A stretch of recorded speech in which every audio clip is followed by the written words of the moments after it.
because we're live. Howdy, everyone. Hello, everybody. We're back with some more Abomination Vaults. Why is my music not playing? Oh no! My music saying not playing. I'm in Otari. Oh wait, my music is playing. It's just not playing on either one of my monitors for some reason. That that's sucks. okay. It wasn't playing for me either. Now it is. Hold on, I gotta reload. That's a good start. That bodes well. I like that.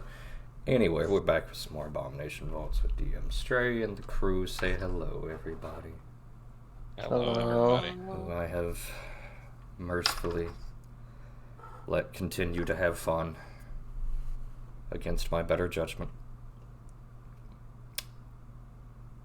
DM Stray has been regretting not killing us all off. The inner sadist DM is really fighting hard right now. Whether he means in-game or in real life is up to third debate. person.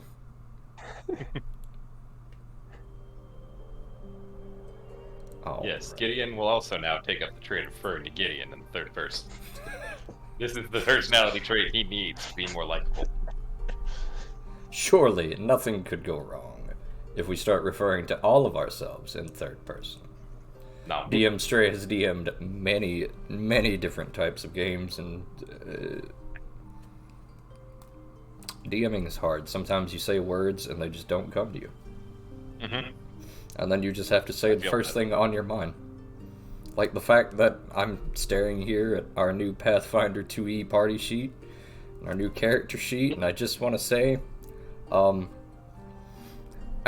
win exemplar though. I'm really upset that I still haven't got to play test an exemplar. The Animus playtest we're doing. By the way, I just want to point out, Ziri is a new class under playtest, and it's going great. I don't mind saying this. I like Animus a lot more than Witch already. Yeah. It's a lot more to keep track of, but it's also better put together. I think it just does more cool things. My main problem with Witch was that it was always... My main thing with Witch was it always just felt like a shitty sorcerer. Yeah. Anyway, how's Fighter treating you, Gideon? Been alright. Why don't you tell us a little bit about your experience as this party's fighter in this campaign? Pain. Lots of pain. I, yo-yo a lot. Like in a good way, or...? No. Oh. I'm on the floor unconscious, then sometimes I get up, and then I immediately get knocked unconscious again. Sometimes it's even intentional. Knock back down, get up again? They are never gonna keep Gideon down. Hard disagree. Never. Cezanne, why don't you tell us a little bit about yourself? Well, I'm playing Cezanne, a party cleric, who is very glad that we all made it out somehow last time. Mm-hmm. I may have thought that the kobold was getting turned inside out. Every sign pointed to that flipped upside down kobold.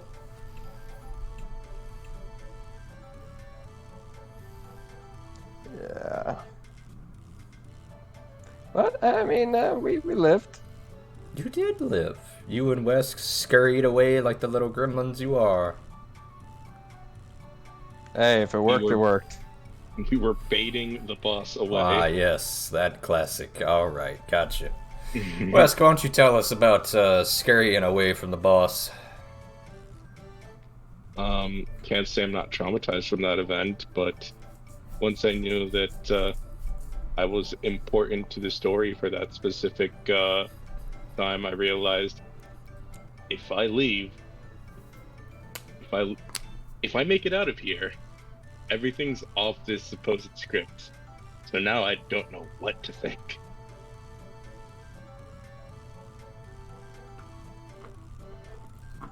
I would like to point out that you're plot relevant in so much as you have to die, which is not a reassuring thought. But Ziri, why don't you tell us about plot relevance? As I'm sure you've been paying attention to the story intensely. I'm silly. Play Ziri, who, first off, thinks that Susanna is way too eager to leave everybody behind. But that's just her. And also, she's gonna be needing to know where Gax is real soon.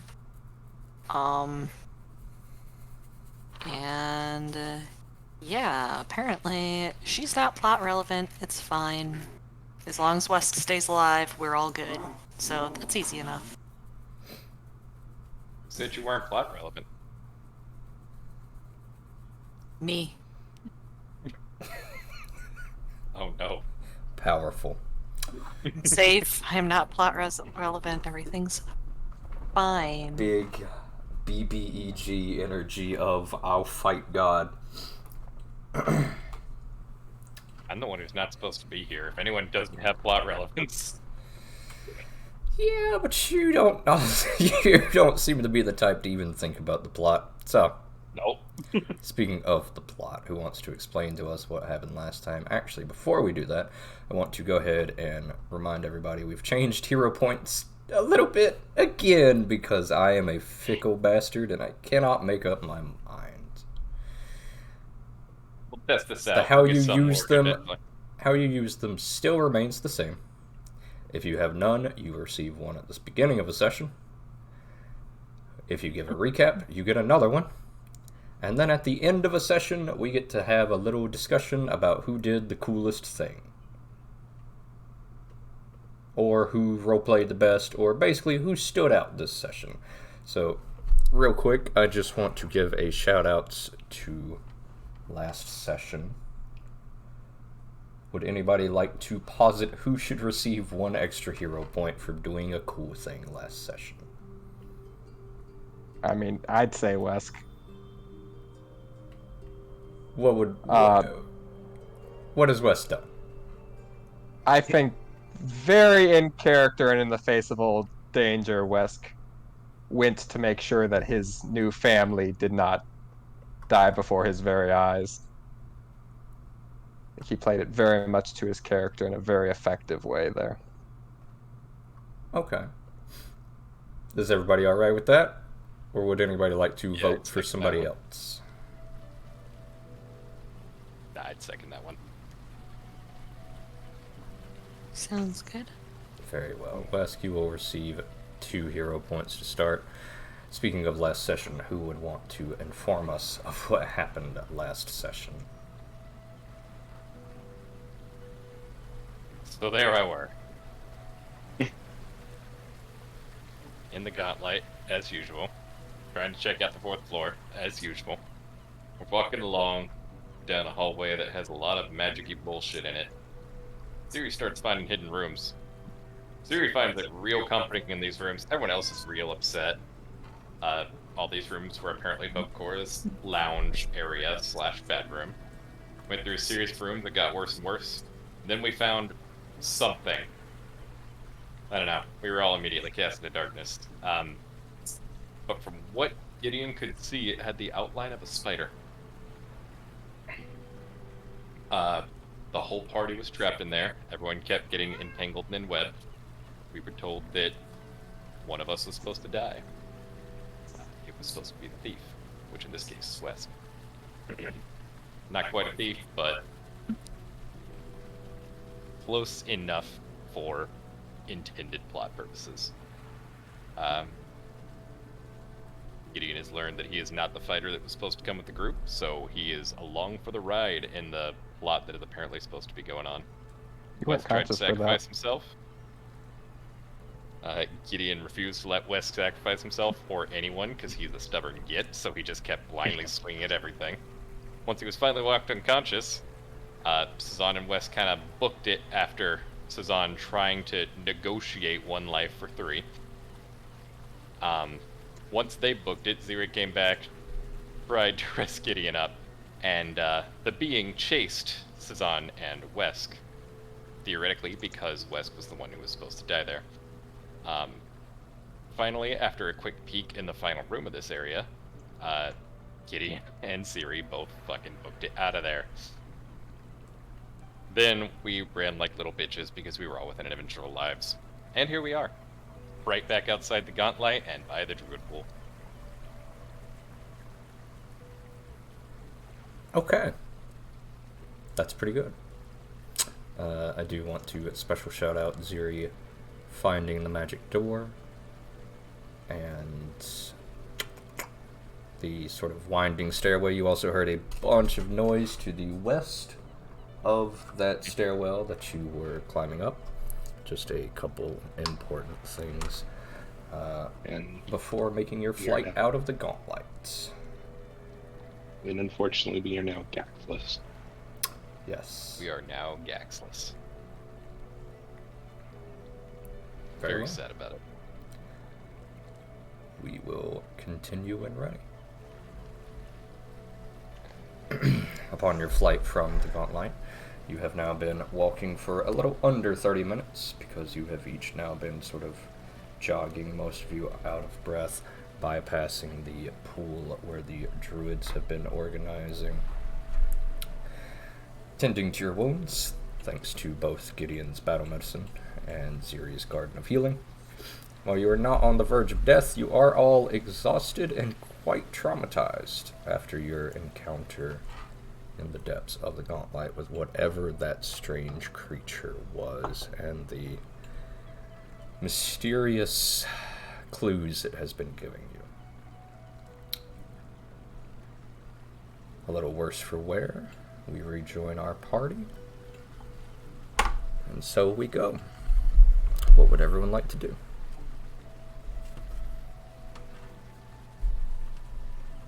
Assuming we're not too exhausted, we should probably stop by the druids and let them know we're down one werewolf. Alright, that was something that happened today. It's been a pretty long day. Yeah. We'd probably do that.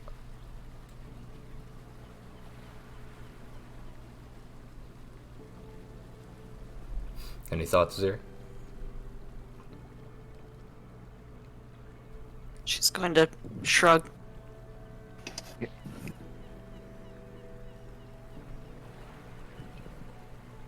Okay. You each make your way over to the stone ring pond where the druids kind of whirl about, having prepped some supplies for this hunt for their dreaded werewolf, Jal Mesman, the werewolf that escaped some 20 years ago, disguised as a druid. You each scan the crowd, and the crowd parts as you make your appearance before your eyes spot one Whirlawin, the halfling druid that you have come to know and rescue at least once. She hails you as you enter the stone ring pond with its unusually reflective water, reflecting the clear mid-afternoon sky up above. Oh, well, hello there. You look absolutely ragged. It's been a fun day. A lot's happened. Well, I mean, good news for you at least. Your werewolf problem has been dealt with. Oh. That's... Well, I hope the supplies I gave you helped. That's wonderful news. Oh yes, You Silver Sheen came in definite clutch. Definitely came in handy. Well, then I would... Happy to help. No, thank you. I'm happy that we were able to take care of that. Did you bring any proof? So that's the thing. There We should have brought the was wolf back. really any proof left to bring. Oh my. Did he escape? No. No. He just, What do you mean? Sorry, it's not that I don't believe you, it's just that, well, it would go a long way towards alleviating the town's worries. I fully understand. It's just that, let's just say the gauntlet made sure there was nothing left. Oh. That's ominous. Yeah. Ominous was But about the word. there's no reason to be worried. I don't think even a sorcerer from that big fuck off city could bring him back at this point.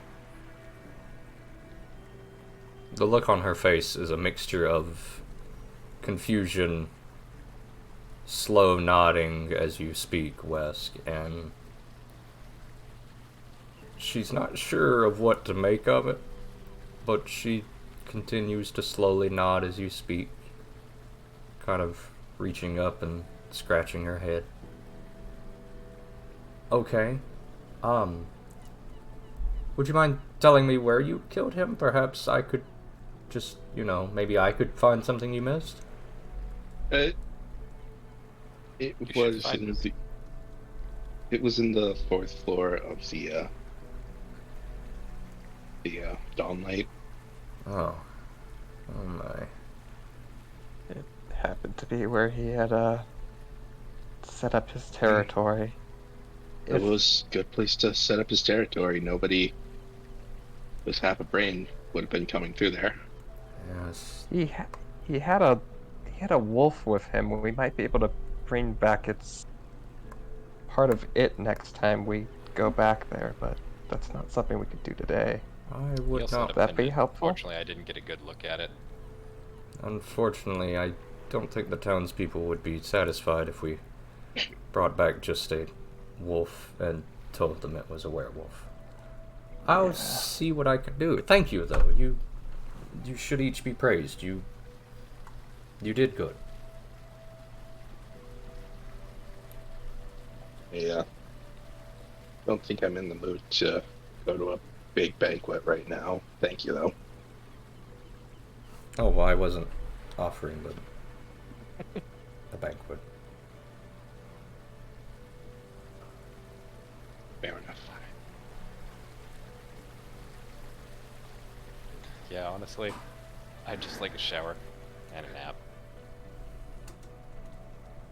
We're lucky.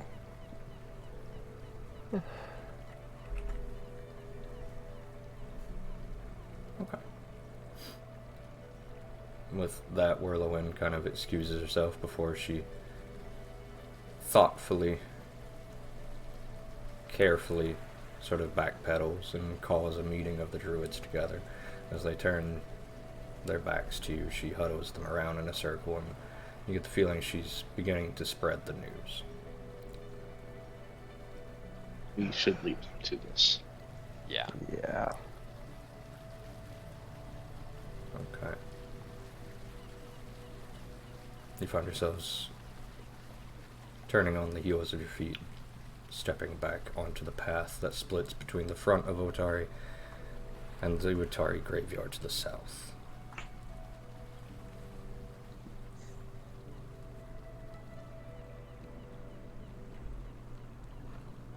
What are we doing? I think we're heading back to the Rockfish for now. Alright. Through the graveyard or through the main gates? I'd assume the main gates. I don't think anyone wants to climb right now. Okay. Yeah.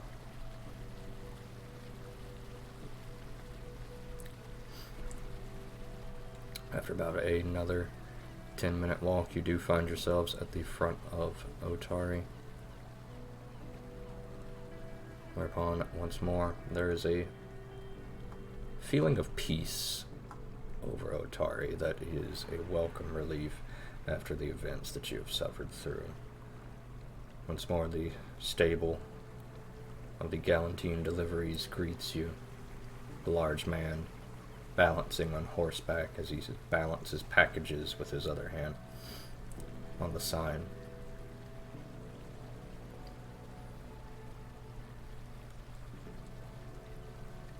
Making your way through the town again, you each heading to the Rockfish. No further detours? Yeah. All right. Not until we get there. Gonna say. Okay.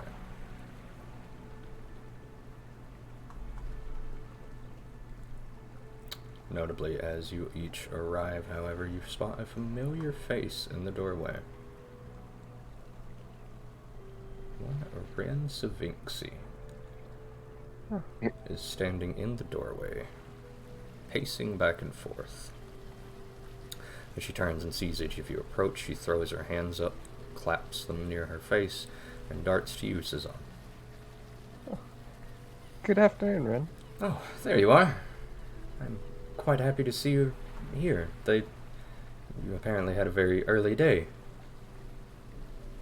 Yeah, it's been a bit of a long one. Oh, I'm sorry to hear that. Perhaps this will make your day a little bit better. She passes you once more. A lover's lace. Thank you. I went ahead and recharged it. I'm sorry that I was not here earlier. I tend to sleep much later than you do, apparently. Oh, no, it's fine. It's kind of you to have been waiting out for us.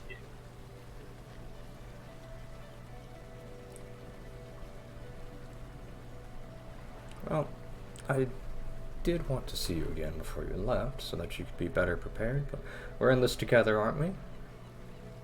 Yes, yes. It's much appreciated. And you're all still alive. That's cause for celebration. Indeed.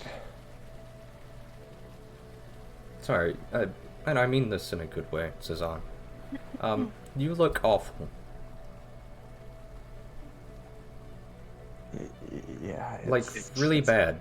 And you kind of stink. Yeah, it's been a day.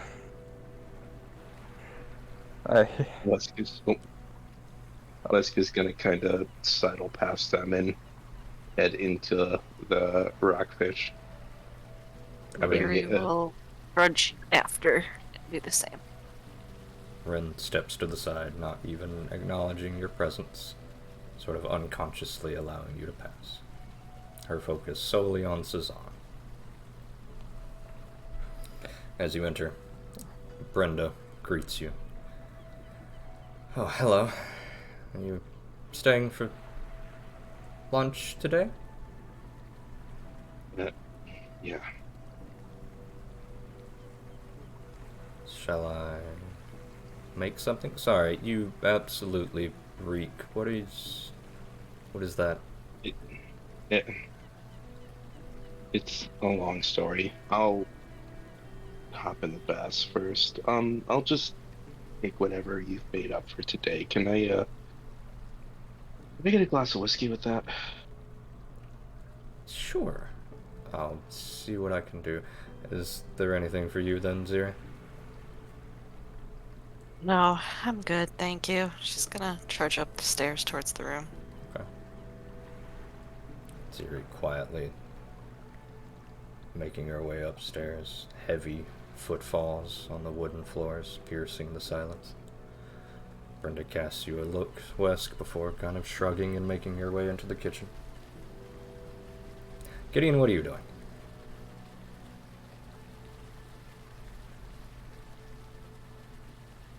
Oh, I'm sorry, he's not here. He's here now. He's walking here. Okay.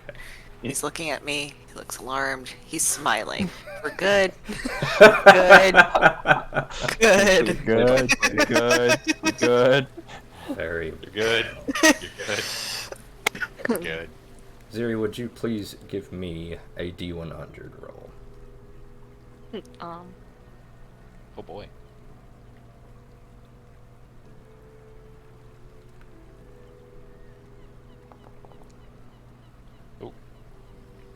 Okay.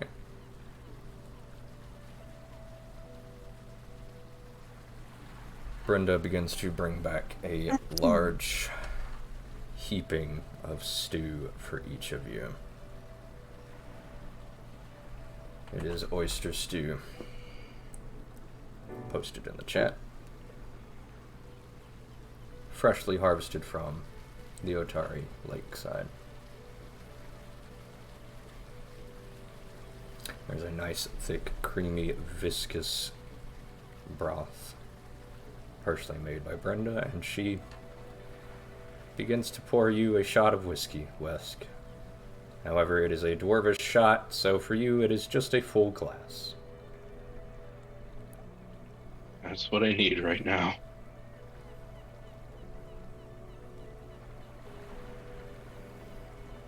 Okay. Wesk will take the glass and immediately try and down as much as he can.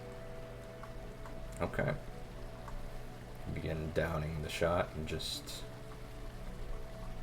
gulping it down as quickly and as fast as you can.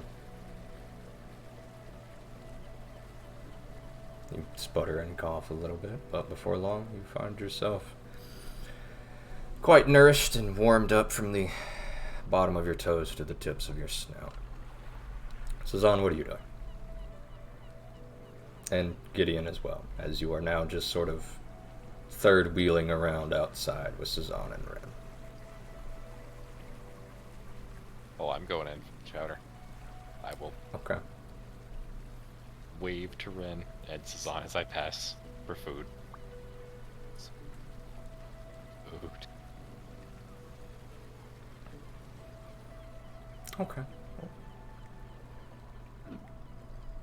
Yes, You make your way in, find yourself a nice seat, and before long, you are happy to have that privilege that only the living have.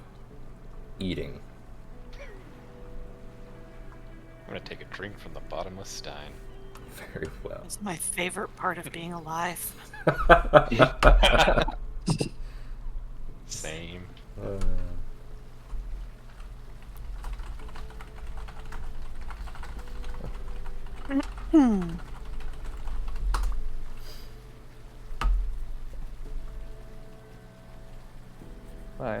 My apologies for being a little less than presentable. The Gauntlet's not the cleanliest place, and frankly, today's thing started with a werewolf and went downhill from there, so...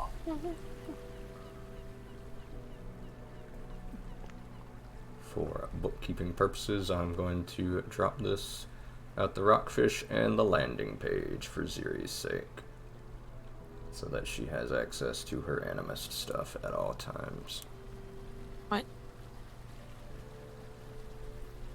The apparitions. Oh, That I has thought all of your apparition spells. I have that already. That wasn't the issue. It's just in that it doesn't tell me. It tells me what the focus spells are, but it doesn't tell me which apparition has which focus spell, and I don't have them all memorized. So. That's what the apparition thing is. If you look at the actual red bar, I have the each one is. Yes, I have them actually listed. Yeah. But okay, so for example, Garden of Healing Mm-hmm. is not listed under the Custodian of Groves and Gardens. Okay. All of those focus spells, they're big dick spells, Correct. are listed on their own thing.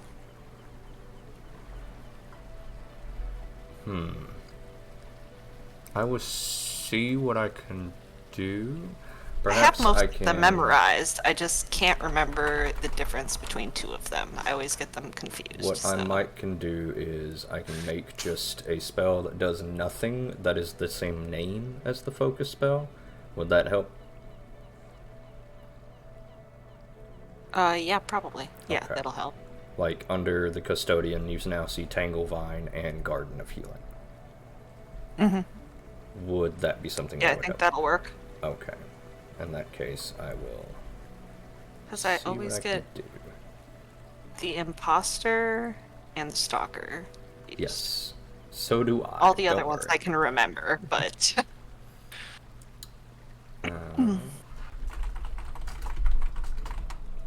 Unfortunately, I will have to keep this moving, but for the most part, Stalker is your nature-y ones, so that would be Darkened Forest form. Imposter would be Discomforting Whispers, because that's like your illusion and mind fuckery form. Does that help clarify them a little bit? yeah. Very well. I will work on that in the background, but in the meantime, I'm going to keep going.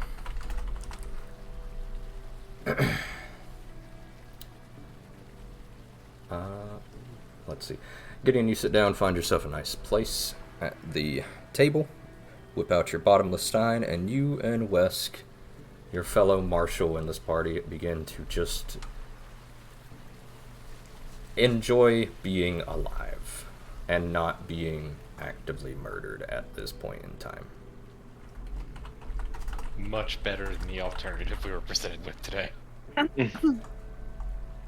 After some time, Brenda kind of smirks as she walks in the room, apparently quite satisfied with how much you boys are eating, before leaving you to your own devices, calling out over her shoulder, "Just leave the plates when you're done." Yeah. I'll nod and wave and thanks in between bites.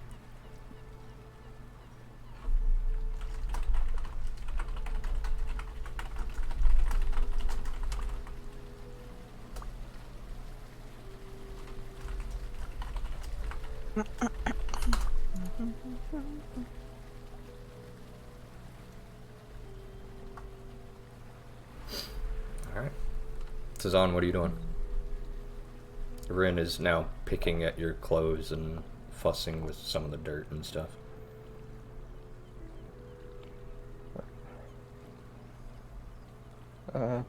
Perhaps I should go get myself cleaned up. Oh, okay. Well, it was nice to see you, and do keep me updated. Oh well. Have a good night. You as well. Thanks, I will. Sorry. I was trying not to say it. Thanks, you too, Baka. Anyway. Rin kind of fusses with your robes a little bit more, attempting to dust you off. She gets something liquidy on her hand, kind of giving a strained smile before discreetly wiping it back onto your robes.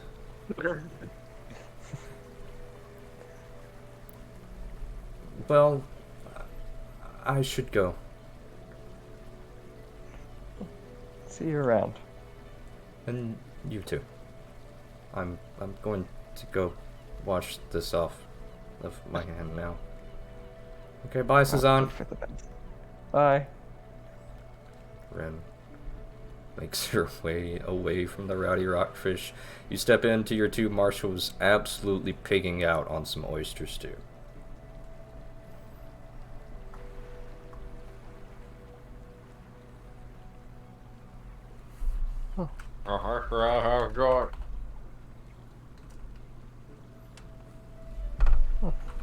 This crowd's really good. Lunch has already started, huh? Started a while ago. Was I out there that long? No, we're just that deep. Fair. I think I should, I'm gonna go by the bath. I've come to realize how, rough I look at the moment. Fair enough.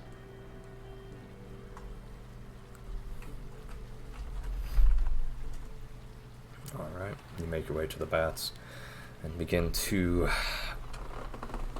do your best to clean yourself, at least physically. You're not sure if you'll ever mentally recover from whatever that ordeal was. But this is as good a place to start as any. Indeed.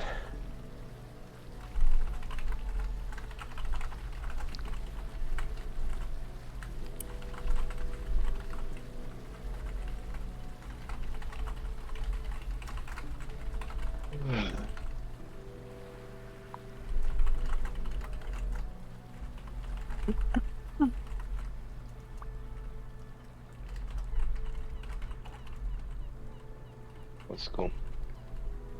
Finish up and head upstairs to check on Ziri.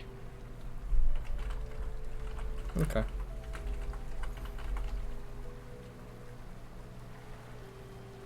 Gideon, you are left alone in the kitchen.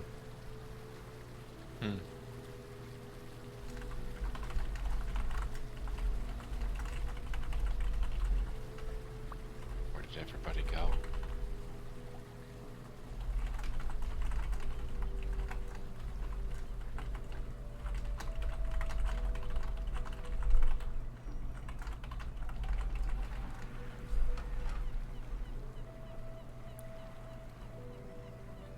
Silence takes over the party.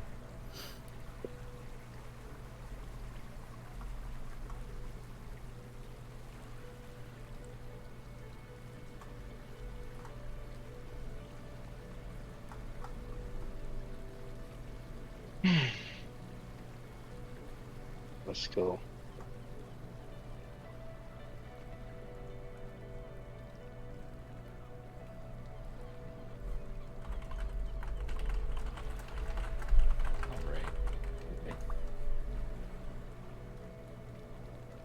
Take a second shower of the day. Let's After go that, ahead into. Alright. You swing open the door No, to no, your you go ahead. in-room, Wesk, and discover that you are apparently the first to arrive in your in-room. Where did Ziri go?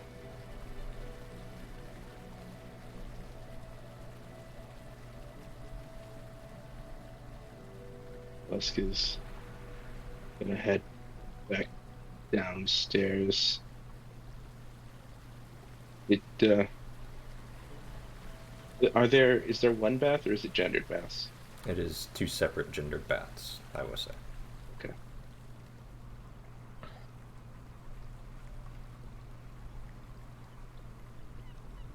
Well, Lusk will turn to Gideon. Did you see Ziri head to the baths? Not that I saw. I was the last one here. I looked up and everyone was gone.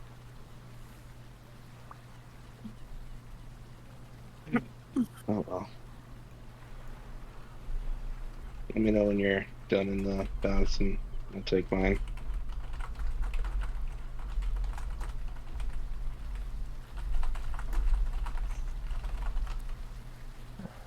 Let's go head back up into the room and set his gear aside for now.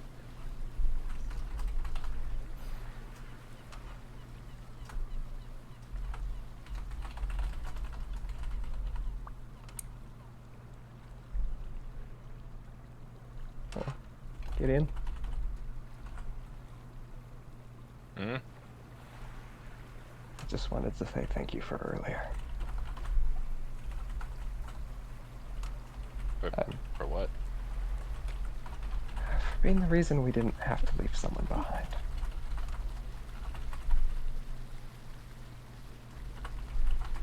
I just didn't want to leave anyone behind. I'd have done that for free. Yes, but... Oh.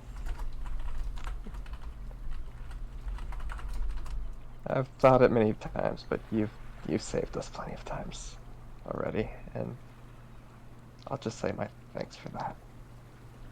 Well, likewise. I have definitely come back from the brink more than once because of you. Hopefully it doesn't happen too many more times. Yes. I'd like to talk with everyone about what happened earlier later, but I really need to speak with Siri first. Do tell me if you see her. Sure. I'll head for the room. If I've gotten myself clean enough.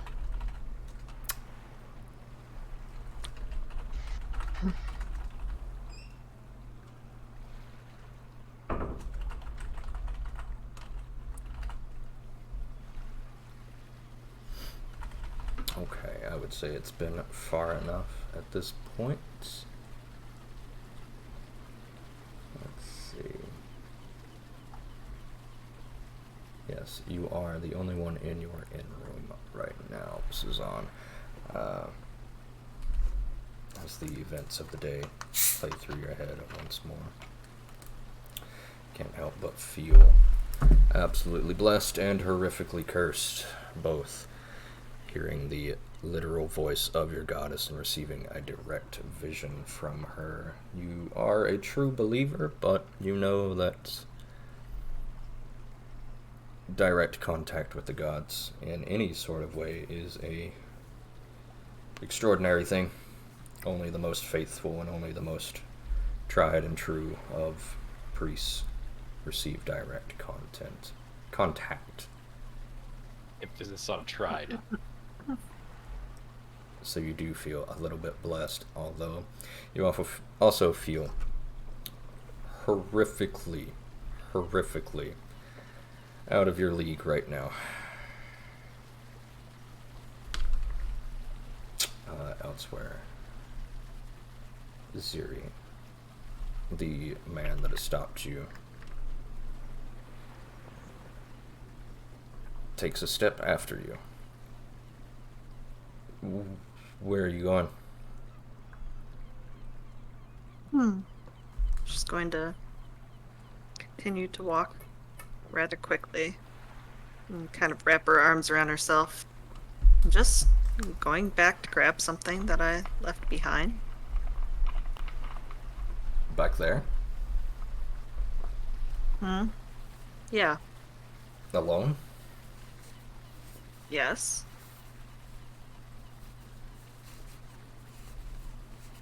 Would you like company? Or... She's gonna stop and spin around before kind of looking him up and down. No, I'd prefer to be on my own, but thanks. Just gonna turn back around and hurry along. I misspoke. Would you like protection? Still no. Could I convince you to change No! your mind? Just gonna keep walking faster. The man sighs, pinches the bridge of his nose, and walks after you anyway.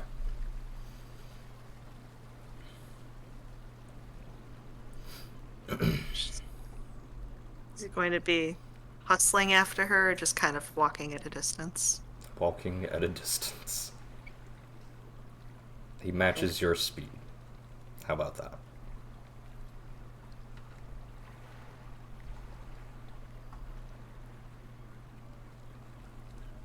Okay. I'm getting flashbacks to Warrior right now. She plays one type of character. I don't know. We all play one type of character. More friendly. I think they're both friendly in their own way. They take. You gotta roll with the punches. They're gonna claw you, and then it's like a cat. You gotta really see. She likes me. She's biting me and clawing me, but you know. She just dislikes. She likes you. See, dislikes affection. She shows it through violence. You gotta really anyway. Back at the Rowdy Rockfish, Ziri is nowhere to be found. West. She never comes out of the bath after. I'll say you wait there for about 15-20 minutes. This doesn't look great.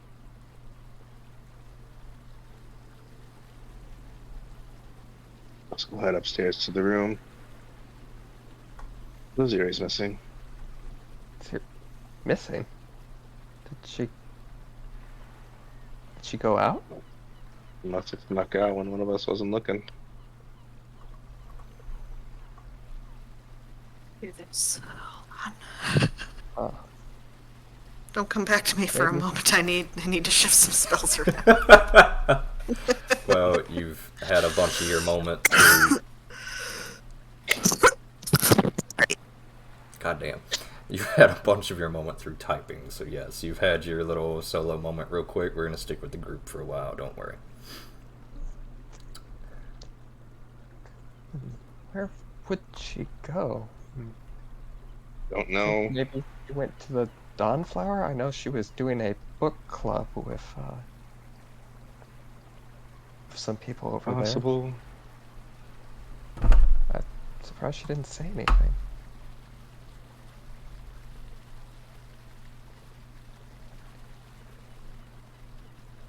Just gonna look around and grab the back of his head for a bit. I don't know. Should we go after her? I mean, she's got to do whatever she wants, but So are y'all having this conversation outside the bath, or? We're up in the room. I see. I mean, I waited 20 minutes, so I assume it takes you less than 20 minutes to take a bath. Oh, fair you've enough. Never been with a woman, huh? I see me and Kamohead very explicitly. Oh no, what's funny about that is I'm the one who takes long baths and showers. Oh, you're the fucking... Tiff takes like at least 40 minutes. Most of the time it's like an hour. He has literally taken showers that have been like 2 to 3 hours long. It's impressive. Not 3 hours. What is your I'm sorry. What is your water heater made of, dude? Like, That's what I wondered the first time he fucking did it. I was like, what in the hell? How is our water still hot? But it was. That water never went cold. That was at our old apartment. It was super What a impressive. miracle. Yeah, I'm gonna have to get a number for that. Anyway, we're getting distracted. Yes. Wild. I don't know. I'm of mixed thoughts about it. I don't know where we'd start, but I she wants to trust go her after well him. enough. Yeah. I was hoping to get my mark back, but I guess that'll have to wait. She'll probably come back soon enough. I guess I'm gonna go take a shower now, Okay. or go use the bath. Quick, one thing, quick, Wesk. And might sound silly to say this now, but thank you for earlier. No, I don't feel like I can talk about that right now, so That's fair. Go take your shower.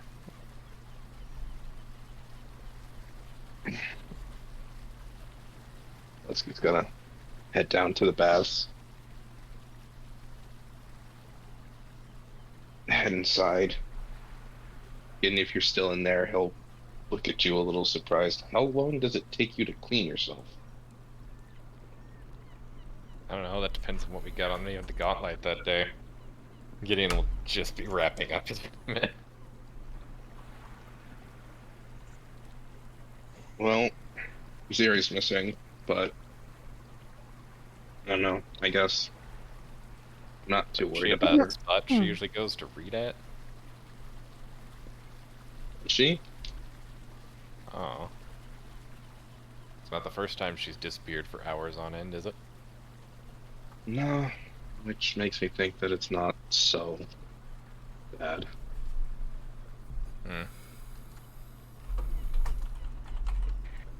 Elsewhere. Lesk is going good.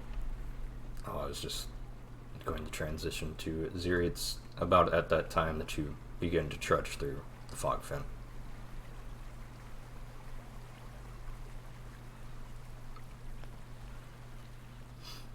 You and your companion in awkward silence following you some, let's say, 40, 50 feet back.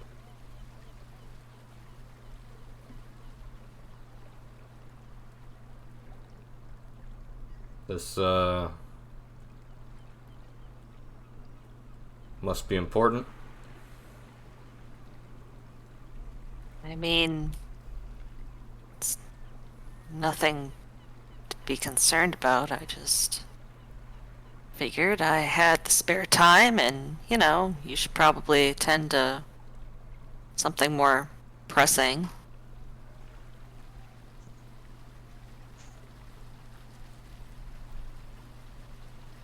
There's hope in her voice. I just didn't know you guys were so confident as to go in by yourselves. Well, I'm not going anywhere we haven't been before. I already know that where I'm going is safe. I just left something behind, like I said. Fair enough.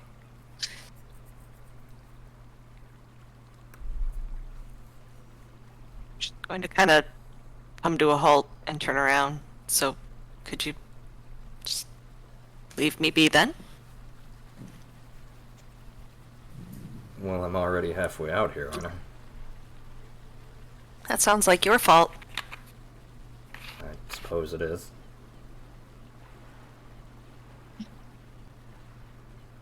Just turn around and start walking away again. It's still 50 feet behind you.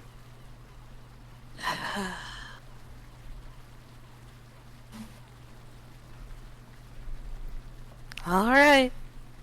Follow me and waste your time then, I suppose. I don't have anything important to do. Clearly. That felt a little mean, but okay.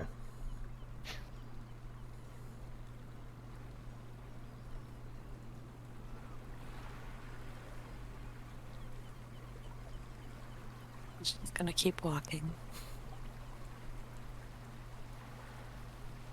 Awkward silence returns. This is the only thing that you hear now are the buzzings of the fogfin flies.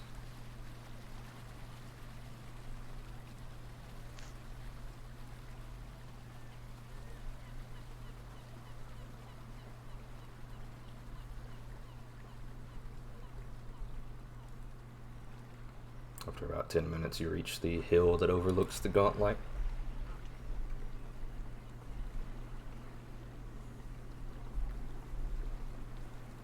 Back at the Rowdy Rockfish, what's everyone doing?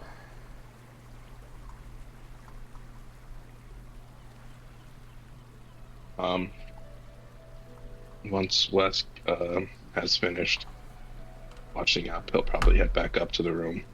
Alright. The men of the party once more reunited. Beautiful. Gideon actually dressed this time. Beautiful. That's supposed to mean. I mean, he didn't spill shit on you this time. But you do keep running into each other when wet. It is a theme. He's gonna put like his non-combat gear on. I'm heading to the Dawnflower. Dawnflower, huh? I've got some things I need to look into. I've been thinking of heading that way myself.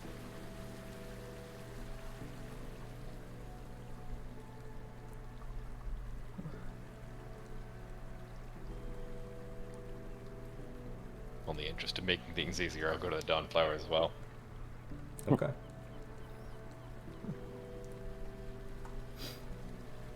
The three of you begin to head out, leaving your plates behind so that Brenda may handle them.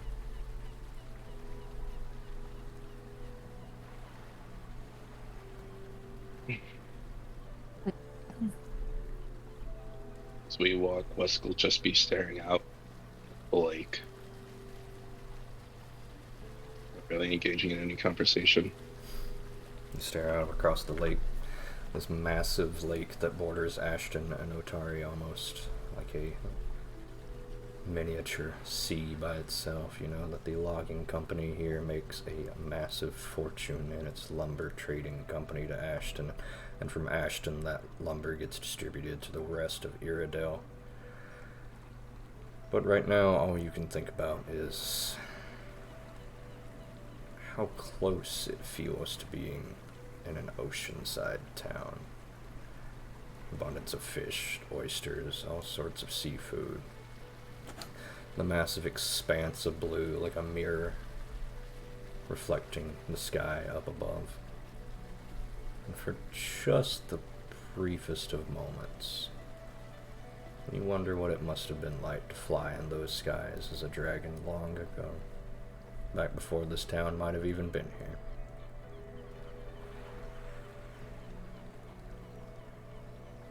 Before the reality sets in and you plod along after your allies that are twice your height. Die. What? That poor little guy. I see.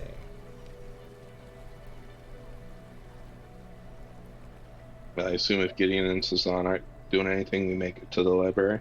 You do. Make your way to the Dawnflower Library, where once more one Vandy Banderdash, a halfling woman, greets you. We'll do... There we go. Make your way inside of the massive, ornate, sapphire and gold, sort of this bakshish style building on Dawnflower Street. Brenda Vinkerville greets you, sort of hustling and bustling around with her acolytes around the building. Oh, well, hello there, our little local heroes. What can we do for you today? I'm not sure what they're here for. I was interested if you had any books on Otari, the man, not Like the Rose Guard? yeah, specifically Otari. Okay. Well, I'll see what we have. Though to be honest, I'll just level with you. Most of our Rose Guard paraphernalia, merchandise, whatever you wish to call it, historical documents, be better off asking the mayor. He confiscates a lot of that. So, but I'm sure we have a little something, though. Don't you worry, I'll see what we've got tucked away.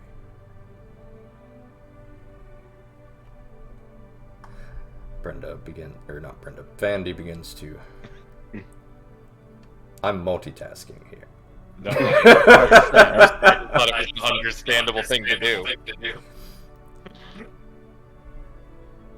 Begins to peruse her own shelves, motioning for you each to take a leisurely sit in one of the many chairs that decorate the cathedral library combination, this strange sort of building.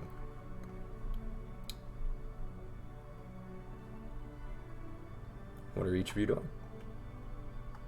let's go sit back down in like the same general area he sat at before and wait. Have I, in the couple times I've been here, gotten any sense for how the books are laid out in this place? Your DM does not know anything about the Dewey Decimal System, so no. I'm just meaning, if I went looking for a book, would I have any then chance yes. of finding it? Okay. You would probably be able to find something. Mm-hmm.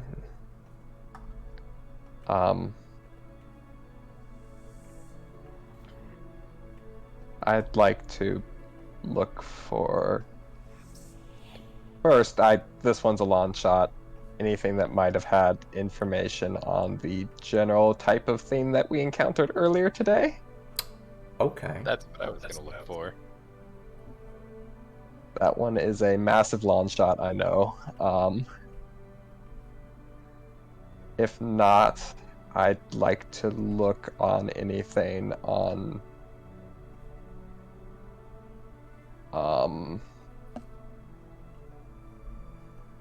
better understanding how kind of, what is it, divining or visions work.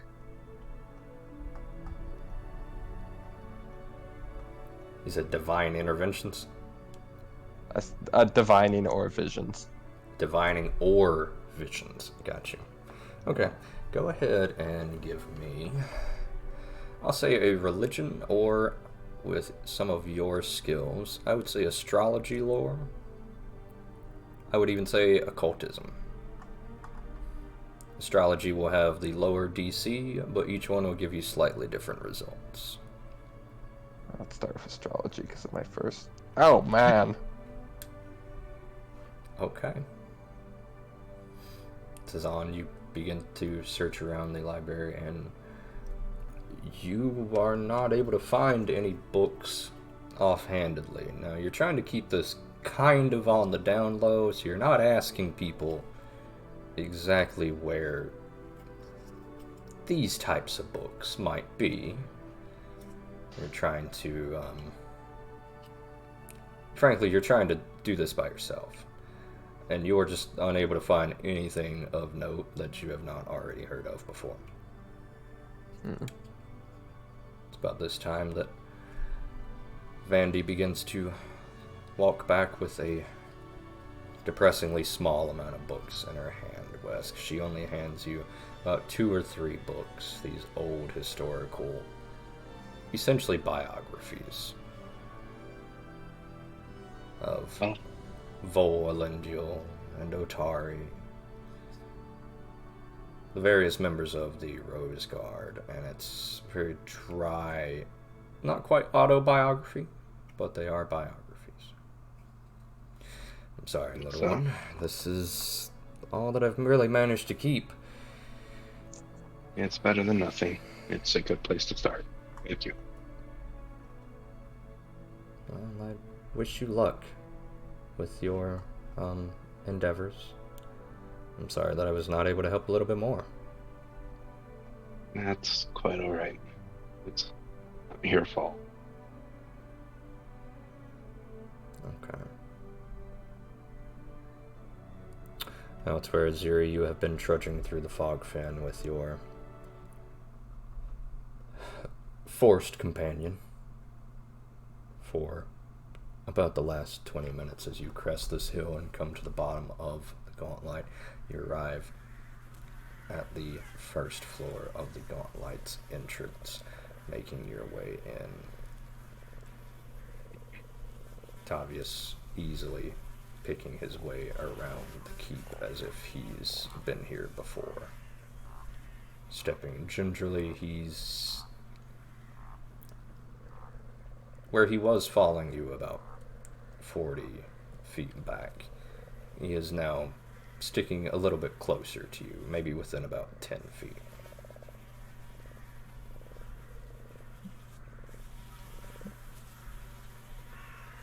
We'll more or less just continue on and ignore him, making our way towards her destination. Alright. What path are you taking? The most direct route. Just straight down. Yep. Alright.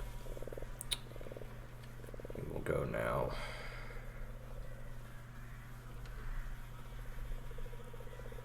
We'll say you take probably the most direct route straight through the library. Whereupon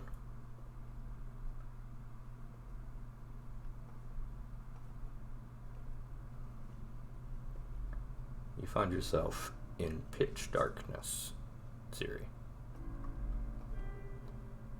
Or rather, would if it was not for Gideon lighting the sconces from earlier.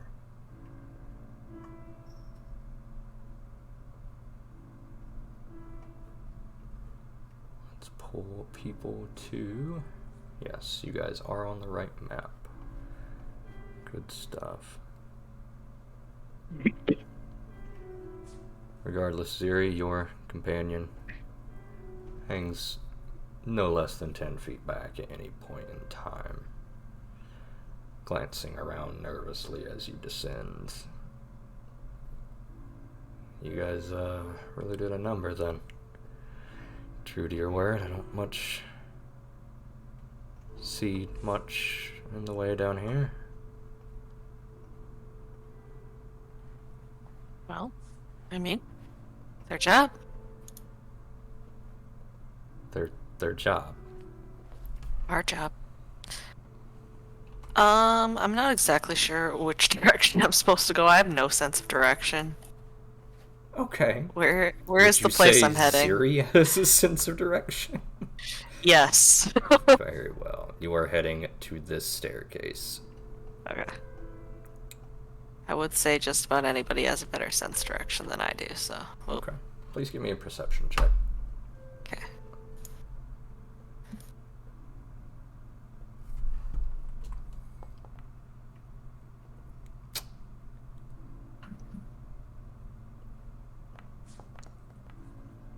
Alright.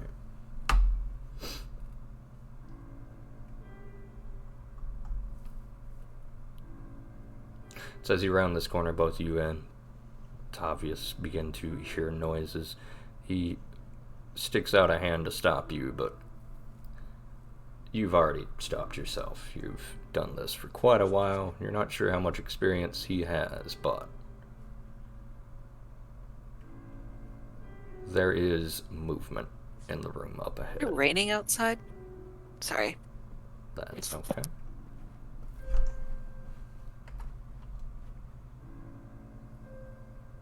You can carry on. You're good. No, it's waiting on you. You hear movement in the room up ahead. Tavius moves to stop you, but you've stopped yourself already. Yes. Do you hear that? Do I hear it? Yes. Yes. I'm going to nod and try to figure out where it's coming from exactly. It's coming from a room you must pass through to get to those stairs. Can I tell anything else from the sound? Does it sound like something large or small? Sounds meaty and squelchy. It sounds wet, meaty, and occasionally there is a loud, wet slap on the floor.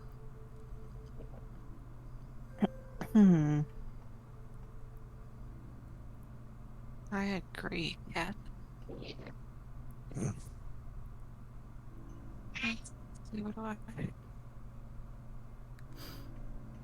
Okay, I agree, less quiet. Okay. I would like to try and carefully sneak around the corner. Okay. Give me a stealth check if you would. As you do so, Tavius pulls a sword out of its sheath where it rests on his hip.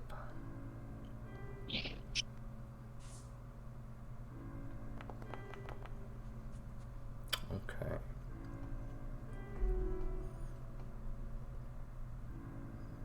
Ollie.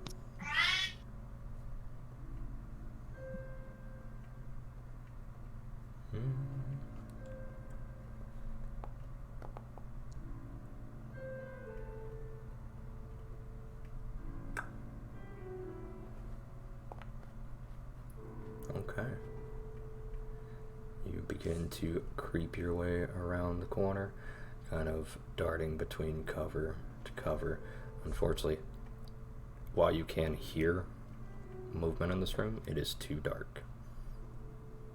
You cannot see.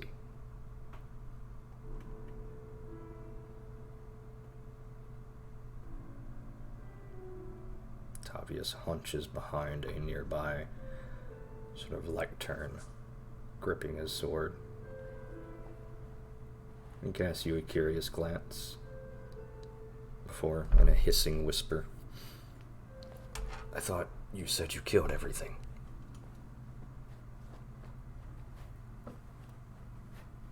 I'm gonna kind of whisper back, thought we had. No matter. Still need to get past that room. Shouldn't we be a little bit more cautious. Do you have any ideas? We could leave. Go ahead. Just gonna take another step I towards said the room. there was a key word there. That's we. We.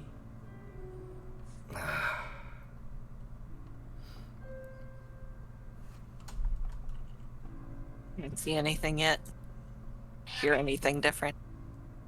The squelching noise is getting louder, and you are hearing whispers in Necril, the language of the dead. Hey, I speak that. You sure do speak that. The only thing you hear are some raving whispers. They're too low-pitched at this distance to hear. But as you approach, you do eventually make out the words of yes. Yes, how lucky, how blessed are you. There are some garbled moans that are not a language you speak in response before more wet, squelching slaps on the ground.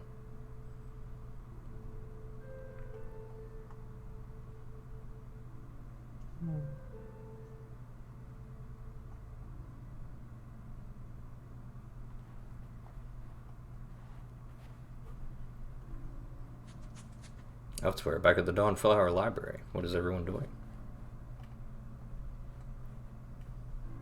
I'm starting to read what little Sandy brought me. Very well. You're going to read a dry documentary about the thief Otari, who was the scoundrel of the Rose Guard, a man of the world, sort of more worldly measures than perhaps the enlightened cleric and the noble warrior. Notably, Vol was said to have been descended from nobility. She was always going on about having noble blood in her veins and being a distant princess, though the way she acted never indicated as such.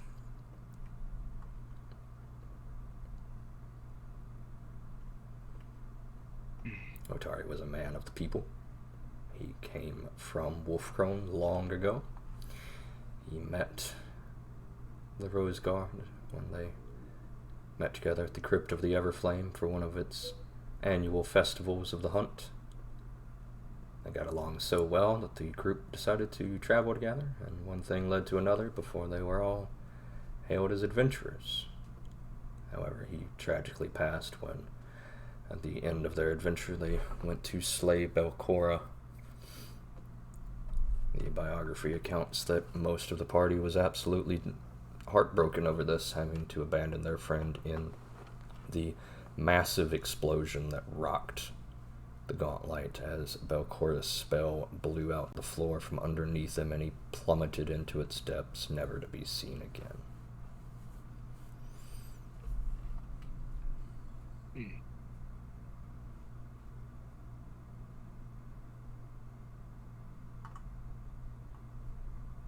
Is there anything specific you're wondering?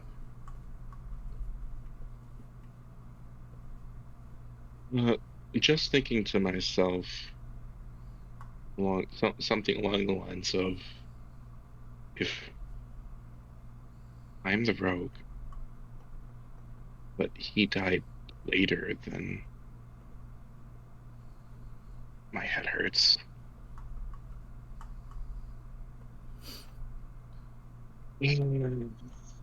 Wesk attempts to piece together his place in the world, as we all tried to. Cezanne, you've had no luck. Gideon, what are you doing while you're here?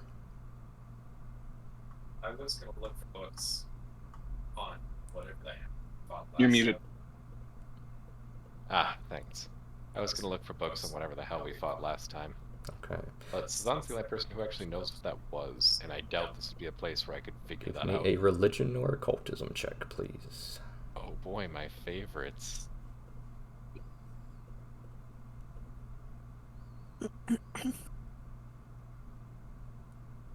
I'll be right back.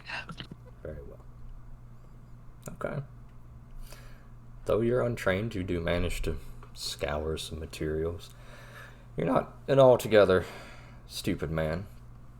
Gideon, you do pay attention to your party members. While you may not fully understand the things that happen around you, you do notice some details, and as such, you are able to quickly piece together that Cezanne seems sketchy about this, so it must have something to do with something he knows, and you posit it, and you sort of go down this line of thinking until you realize, well, it must have something to do with the Shimmering Maiden. And the Shimmering Maiden has, well, you're not altogether sure what she does for you guys, but, well, and as such, you sort of begin to pore over any tomes vaguely related to the Shimmering Maiden, scanning over many books before you learn such new terminologies such as the Cosmic Caravan, Saren Ray, the Sun and the Moon, the Dark Veil, the Diamond Strewn Gown. You sort of learn a lot of new terminology, and a lot of this is very vague, flowery metaphors. It's all symbolism with these people. My favorite. Are able to sort of determine a little bit about where you should look. You're not altogether really able to connect any threads. You just know it has something to do with the Shimmering Maiden and whatever the hell all of these words are. They seem very loath to talk about it in text. They always use keywords and metaphors and similes and... What a coincidence. Zana's loath to talk about it in mouth. Seems to be a running theme. Before long, you sit down, holding your head defeated, Cezanne unable to really find anything without just directly asking someone.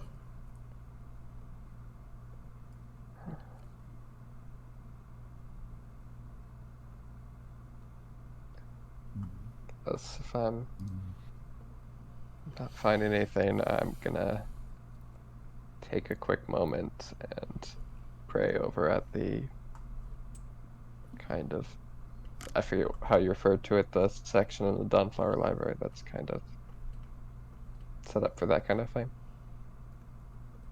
We'll say that there are little small pockets and alcoves, each room having several gods and shrines in it. Is there a specific deity shrine, you that want? was the word I was looking for. Is there a specific deity you're praying to? I'll go to the Shimmering Maiden. Alright. You find her altar. You've probably should stop by more often. You think to yourself grimly before realizing that maybe you've done enough. She's chosen to speak to you directly.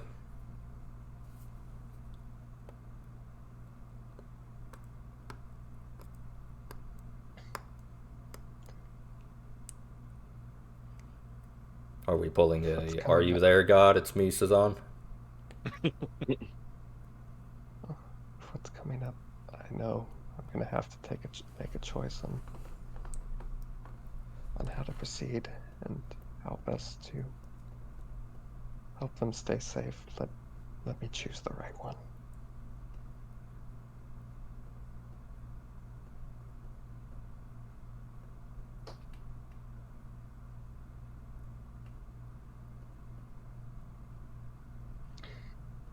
I have returned. Welcome back. Cezanne finishes muttering a prayer before we return back to the gauntlet, whereupon the horrific squelching noise returns, as both Octavius and Ciri now begin to stumble their way into the dark, where something waits to greet them. Ciri, any actions? Going to very carefully try to make her way closer to the door so she can see what's in there. Okay. You peer through the dark, and you are still unable to see anything. Your vision ends about here before it plummets into pitch darkness.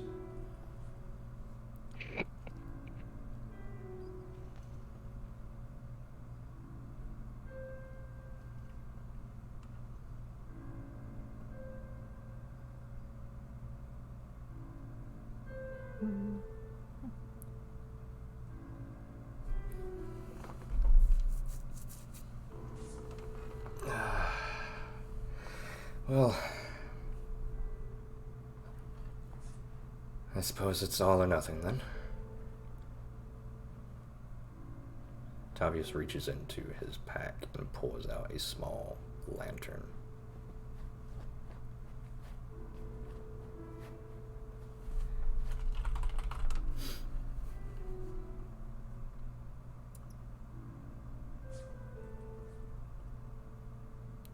I'm going to take a deep breath and then kind of nod towards the door. Okay. Quickly, Tavius lights the lantern and then steps through the doorway, illuminating it. And what you see now is a ghoul in a vivid blue robe and a large creature. What looks to be another ghoul as one stands over the other, muttering incantations. The ghoul before you stretches and expands, its skin breathing porous holes out before it seemingly suctioning in more air, pumping itself up further. This process repeats for a few precious more seconds before your eyes. Before long, its flesh splits open, and many dozens and dozens of small teeth form all around its appendages, as what used to be hands split open at the palm outward, creating strange appendages.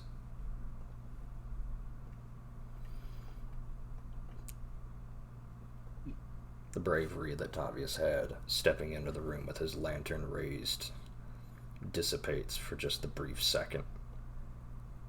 What the fuck is that? Harry is going to promptly grasp him by the shoulder and yank him back out. Okay. Before closing the door. I will need you to roll me an initiative check, please, as the enemies are fully alerted of you.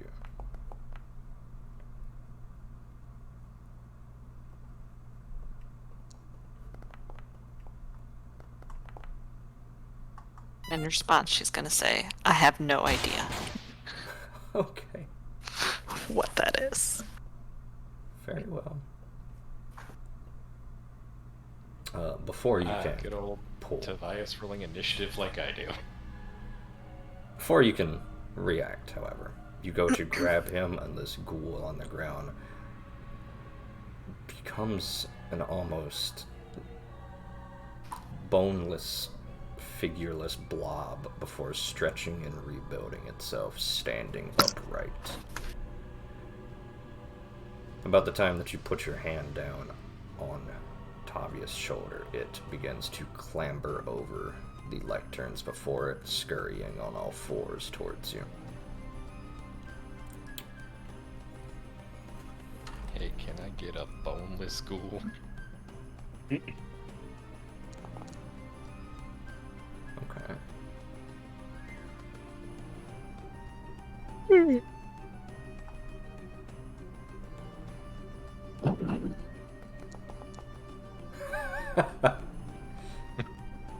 That's not right. The only time you're gonna roll max is against NPC characters.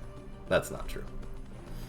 However, as you watch, this creature rapidly falls upon Tavius, slamming it with its tendrils. And you watch as the tendrils wrap around him, and one of the tendrils placing itself square over his mouth before he can let out a scream.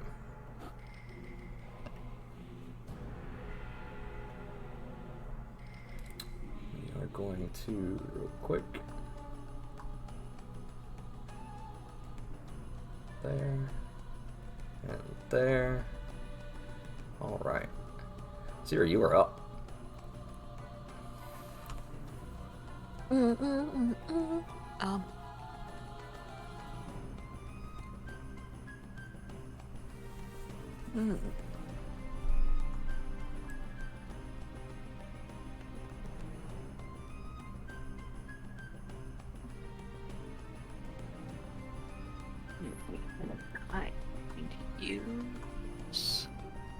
this guy.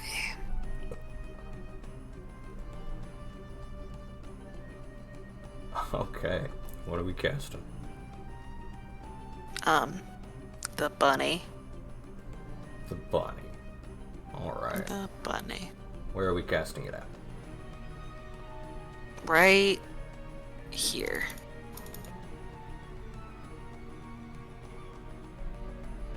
Okay. So you're letting go of Tavius as the tendrils begin to wrap around him. Super keen on not getting caught again yourself. Flick your hand to the side before ripping out a pile of bones from the corpses you've left in this room before, forming this small rabbit-like creature, giving it some semblance of flesh and life from your own magic. Alright. What are we doing? I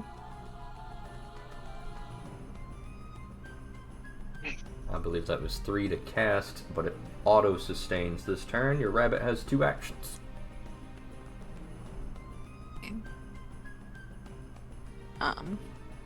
Rabbit is going to target this. Then he's gonna do this. Okay, that is a hit.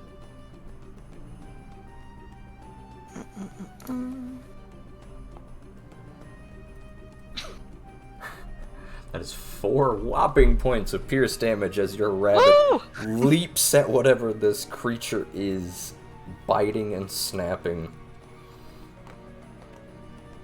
You've got 1 action left on rabbit. Okay, so question. Yes. Does feral leap? Correct. So, say I were to, like, do a feral leap over it, or around it, or whatever. It says at any point the predatory rabbit attempts a jaw strike. So could I do it to the same thing without the penalty? Or no? Well, it's 2 Is it still actions. penalty? I would say you could retroactively decide, I'm going to feral leap, then it will leap and make that same attack.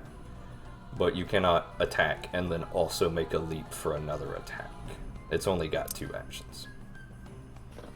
Would you like to just retcon that attack into a feral leap? No, that's okay. I was just wondering how that works. Okay.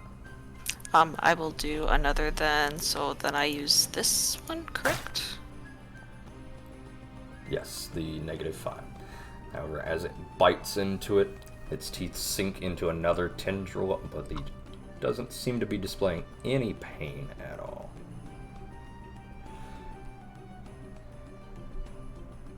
The cultist ghoul at the other end of the room, now enamored by what's going on, almost as if in a daze, steps forward. Yes. Chosen!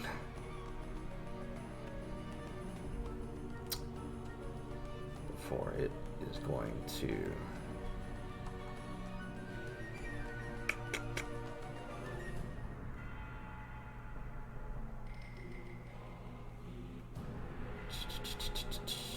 These are both considered not incorporeal creatures, right? Correct. These have a physical presence. Okay. Give me a fortitude save, please.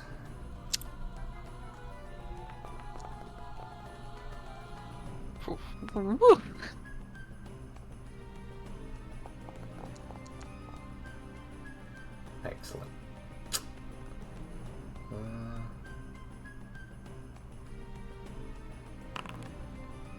We're going to take that and that and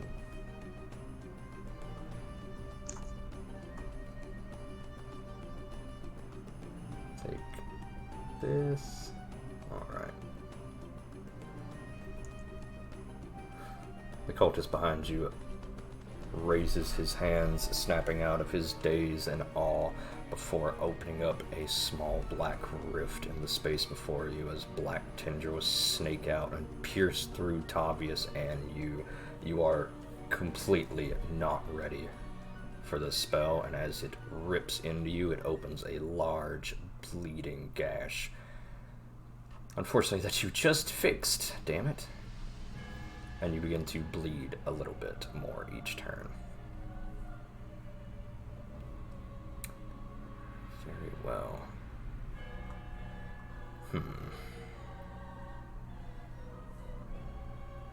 Okay.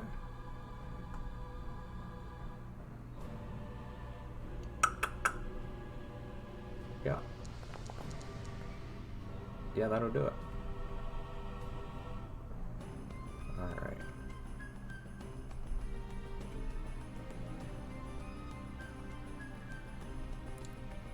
As the tendrils rip through Tavius, he takes a moment and just flexes and just rips out of this thing's grasp, severing one of the tendrils with his blade before whirling back around. And we're going to hero point that.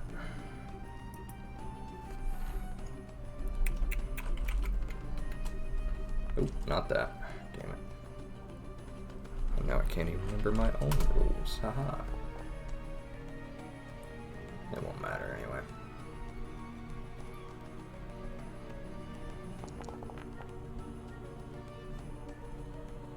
Okay.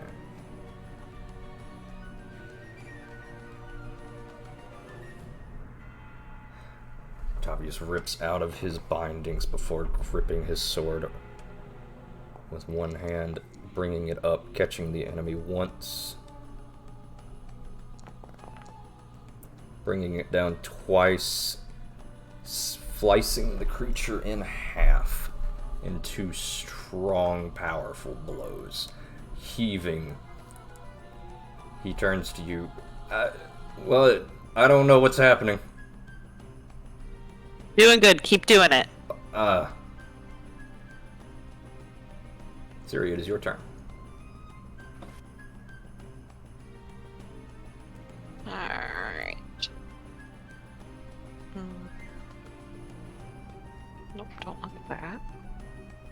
So, I need to sustain the rabbit, which is one action, right? Correct. Okay, I will do that. Alright. That will give the rabbit 2 actions. Okay.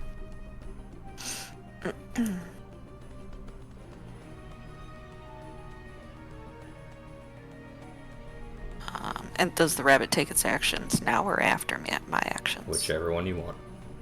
Okay, you can wait for a moment.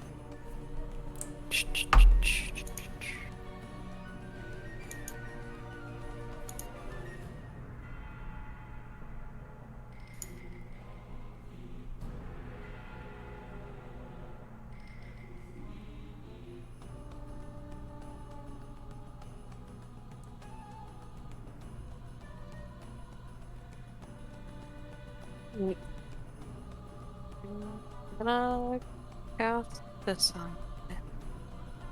Okay. It is a failure. Roll your damage. Takes 4 damage.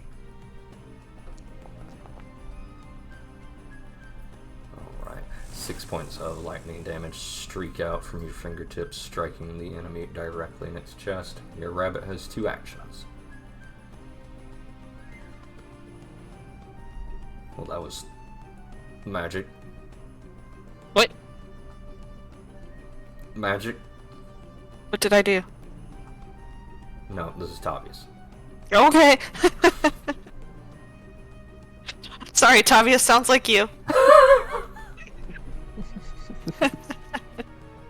I'm sure that's a coincidence.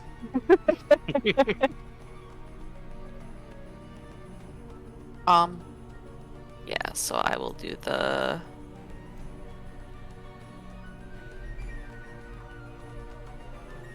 Where is its movement? Over on the left-hand side at the very bottom. Speed. Oh, okay. It's fine.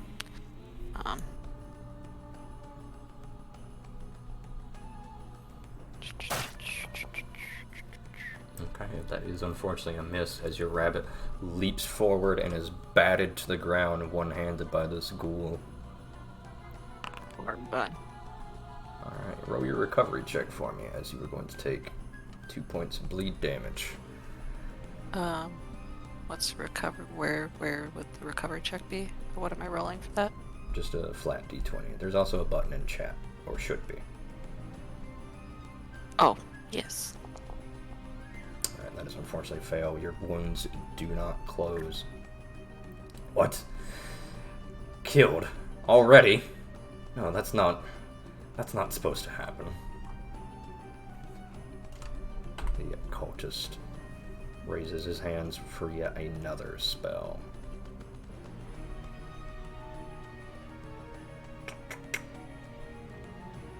Siri, go ahead and give me a will save, please.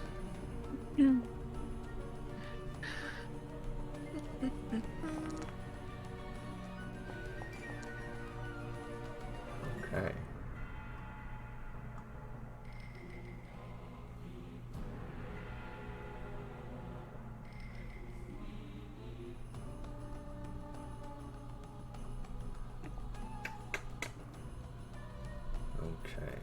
The creature raises its hands and images flash into your mind of you being gouged on spears and ripped apart limb by limb by angry Otari villagers. Before you shake it off, but you are mentally exhausted by this spell. Before the cultist scampers backwards.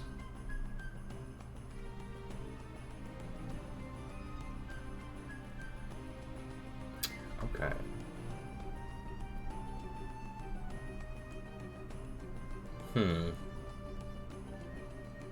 Yeah, fuck it.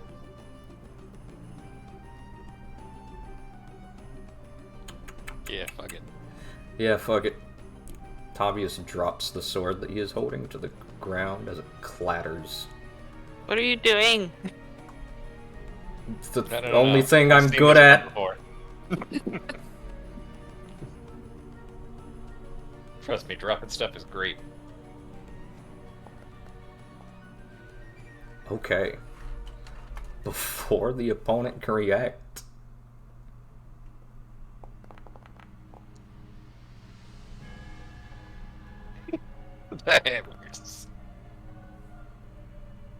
Before anyone can react, Tavius drops his sword and in the same swift motion draws the hammer from his belt and whirls it at the enemy, catching him off guard, striking him.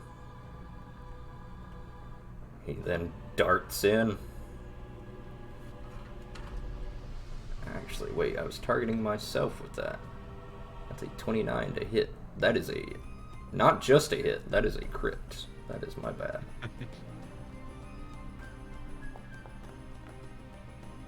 That's a little bit better. He watches the hammer impacts into his skull with practiced precision. Now, without a sword dropped at your feet, Ziri, he charges in with a battle cry. Somewhere between heartened and confused. Before he...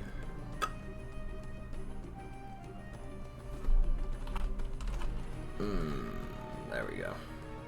Ah, damn it, I didn't mean to do that. Alright, whatever. Cool.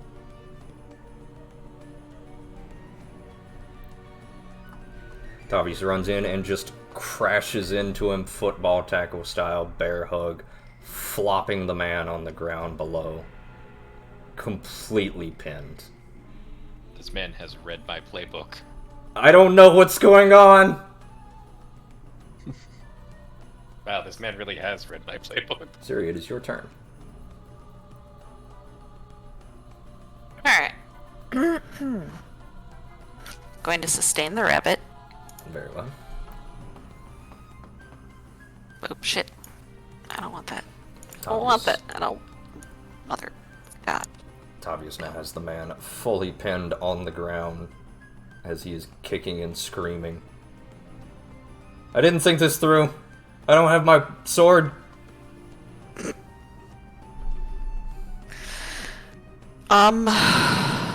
Rabbit coup de grace. Ah yes, the Vorpal Bunny, I see. The classic. Terrifying. How many actions would it take to grab his sword and throw it to him? I would say 1 to pick up the sword. You can run it to him, or you can just throw it. That would at his face, though. So, okay, I have 2 more actions and the rabbit has 1? Yes. Right. You have yes. 2, the rabbit has 2. Well, the rabbit moved, Okay, so then the yes, rabbit has 1. The rabbit has 1. Alright, yeah, he's just gonna have to wait. That's fine. I would like to explode the rabbit, please. Very well. Go for it. What do I Obvious just now. roll damage? I'm going to roll a reflex save, but yes, roll damage. Okay. That's a failure. And in fact. Oh. Oh my gosh. Man, I think Siri figured out how the summoning works. That is here. Oh shoot. I thought it was only within 20 feet of it. I thought I was moved out of Tavius. That's 20 feet? I thought right to that thingy was 20 feet. I would say... No, he's barely out of it. Okay, that'll work. That's the plan. Okay. Tavius looks back at you, still pinning this man to the ground with a bear hug. This sentient undead trying to hold his nose. I don't have my sword. Only in time to look back to the rabbit that is now beginning to twitch and swell and expand before imploding in on itself and spraying gore and With a little squeak. viscera everywhere. Before it explodes and blows Tavius back about 5 feet. That is combat off. And that is Fireball at the cost of a level 1 and 2 spell slot, huh? Tavius is now just sitting on his ass. You okay? No. Wait, Well? are you okay? I'm fine. I That's- told you not to come. That's good. That's good.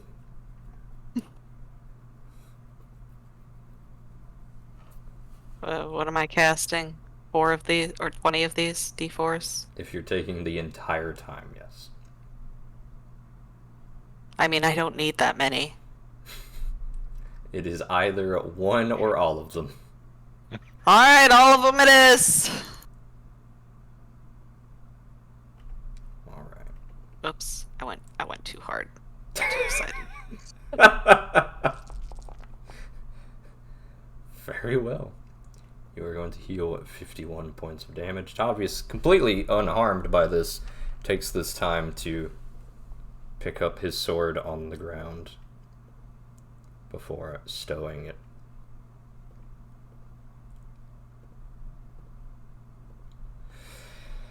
Right. Honestly, that wasn't so bad. There's definitely been worse.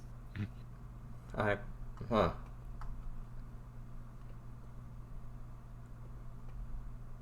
Do they usually act like that? What, the ghouls? Yeah. The undead. And also the rabbit. The rabbit blew up. Were you aware the rabbit blows up? Act like what? Like they want to kill you? Yes, they usually act like that. No, with the... And he's waving his arms around excitedly now. Mimicking it, puffing out his cheeks as he talks. No, the way they, like, expand and swell up like balloons. Yeah, that's just gases in the body after you die. That's Just bullshit. release. No, it's not. I'm a doctor, sir.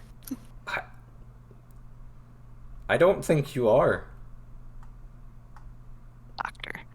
Which way am I going? I'm Going lost. this way.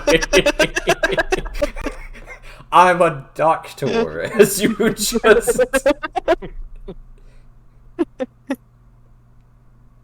Very well, the two of you continue to make your way down the stairs. Back at Otari now. I'll Since be we back again. can't make the entire session the Ziri show. The boys are sitting around in the Dawnflower Library. Reading.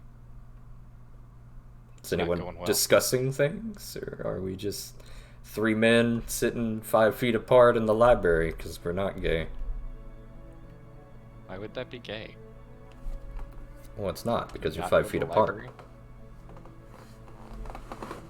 I don't make the rules. I'm gonna have to talk to the mayor. Ah,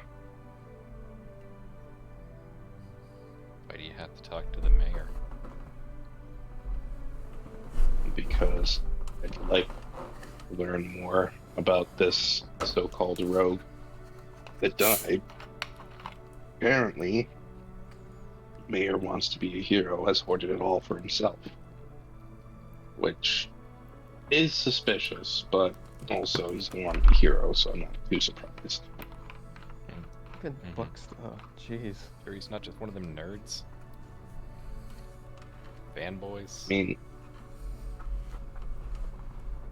I have no concept of that. You have no concept of nerds? Glances vaguely at Sazan. Glances back. Glances Oh, you vaguely mean he's at- obsessive? Yeah, that's what I said. He wants to be a hero. Mhm. Wait, how did we get to... Anyway, Either way, I haven't been finding much around here I was hoping on. Yeah, I'd say this one's been mostly a bust. Alright, are we visiting the mayor and his giant fan club room? unfortunately. Museum. Please tell me he's not going to make us go into the gift shop. There's no way this is actually a gift shop, right? Oh, there's actually So a gift look- shop. We found it last time. Security. Oh, The right. entire of the manor was basically a museum. There was a gift shop. Okay. I'm trying to blink that out.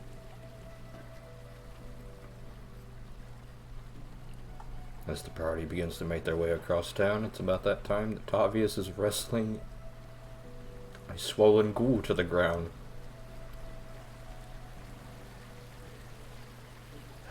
Wait, No, what? now that I think about it, we didn't see Ziri back there, so she must have gone somewhere besides the Dawnflower.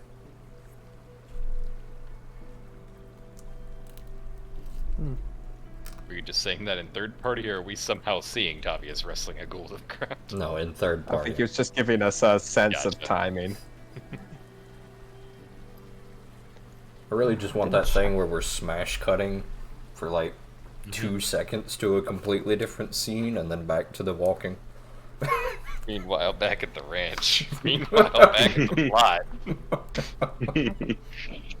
Now that I think about it, I should have checked out back. I did hear from Fandy once that she'd been up reading in the graveyard. Well, Yeah, that's be a probably bit of where a trek. We can head there after. Maybe. Might as well I if mean, we haven't seen Hyde late now. by then. I mean, I still have goal I'd like to at least try to fulfill here. Right, right. I'm not saying we should walk all the way back right now. Okay. Let's So review we're- your book. Arriving at the Minhim's Manor, the guardsman stops you at the gate. Can I help you? We're here to visit the Dawnflower Museum. He means the Rose Guard. Oh, Girl Scout, right? right this way then. He swings open the gate, nonchalantly letting you inside of the large estate. However, once again, it looks like most of this estate not even used. The entire west wing is completely cut off. The east wing, however, is, as you said, a publicly accessible museum devoted to the Rose Guard, from which you can spot many, many trinkets and baubles. And while you are unable to verify their authenticity, you do find quite an exhaustive amount of information about them. And I do mean that literally. The tour guide there is quite a fan of his job, eagerly greeting each of you before exalting the Rose Guard members, in turn dragging you practically around the museum. What would you like to ask?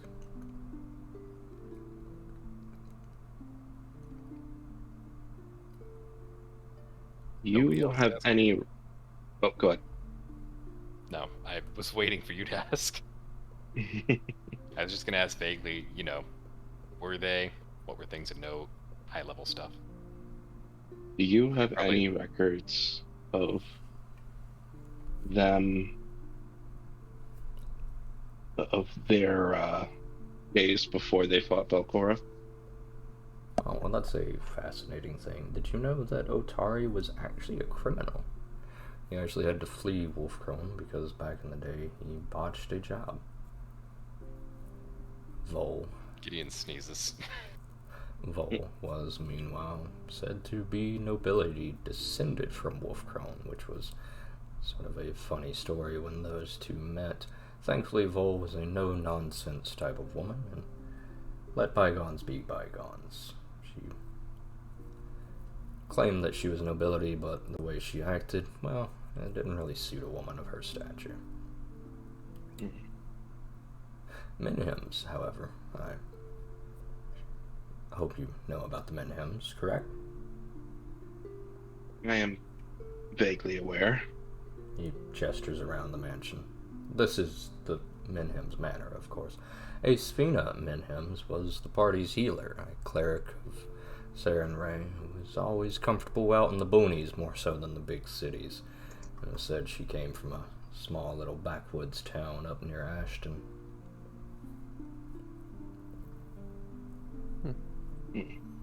Zormavdian, the wizard, a diviner, loved to collect trivia about occult, outlandish conspiracy theories and occult lore.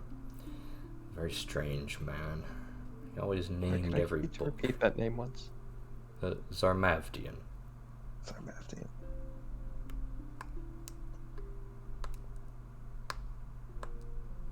My apologies for the interruption.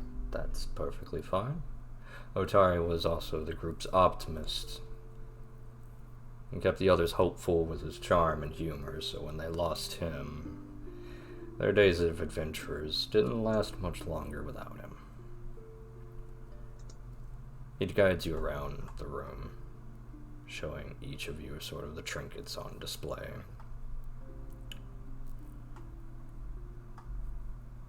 The first thing that he brings you to is the Hunter's Brooch. Menhims wore this silver brooch during their time as an adventurer, passing it on to their descendants, where it rests in the Menhims Manor today. And even now, it holds a small trace of the divine power it once wielded against the enemies of the Rose Guard.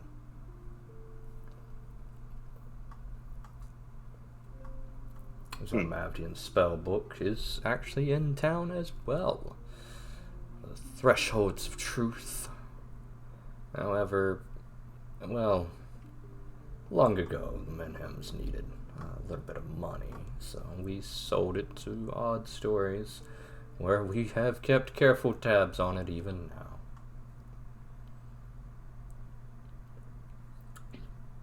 And I'm sure all of you know about Vol's Blade. Possibly the most famous of all the artifacts, the Sun Sword, which safeguards our town even now.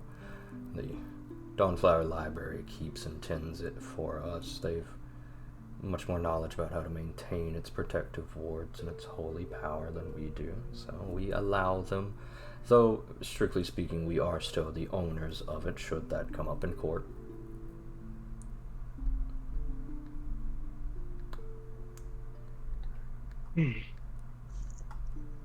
And lastly, while we don't possess this, we do know that, well, the last artifact belonging to Otari was his lockpicks.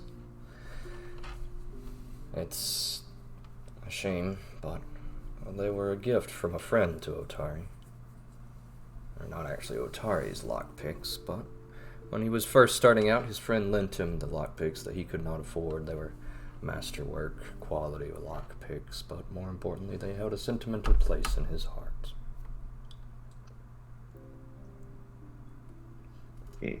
However, as we all know, Otari vanished that fateful day when the fight with Belcora happened.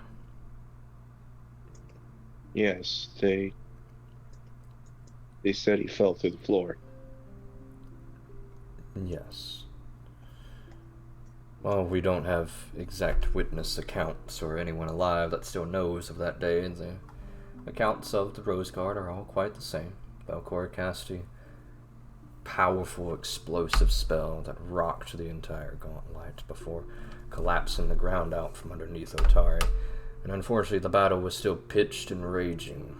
They couldn't stop to look for their friend, and by the time the battle was over, and they did go to search for him, they couldn't find him in the rubble.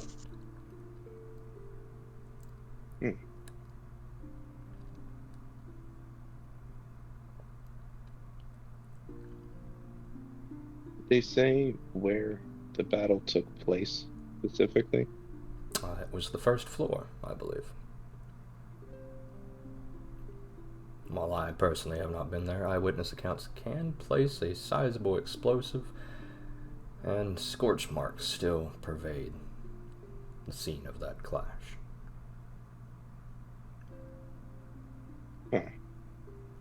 I think back on whether we've seen kind of a scorch mark area.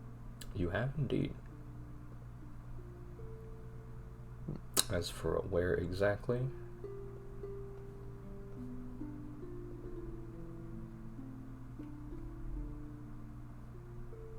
once everyone has loaded,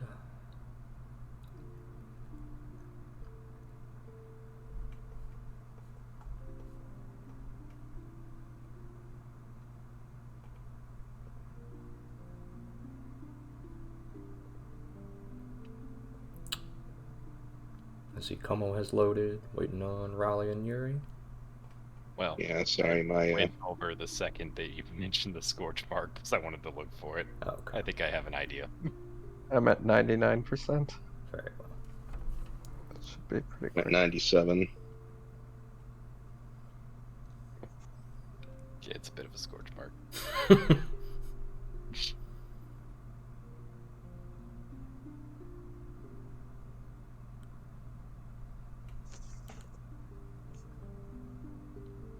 Theoretically, we can clear that out, but no.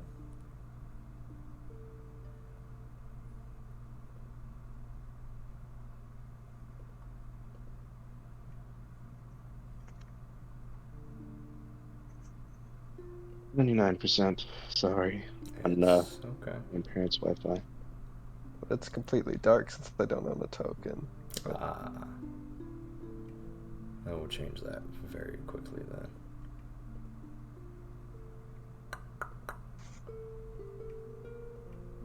There. Thank you. But it is this.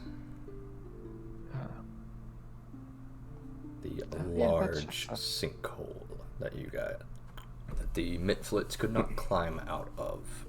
Just before Boss Scrying's room, they sort of... The one the Morning Star was thrown into. Yes, this 10-foot pit, essentially, that is now full of rubble and mud and fungus.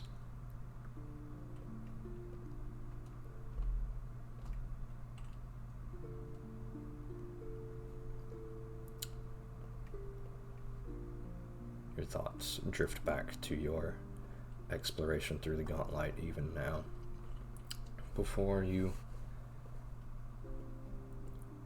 return to what the tour guide is stating. Any further questions?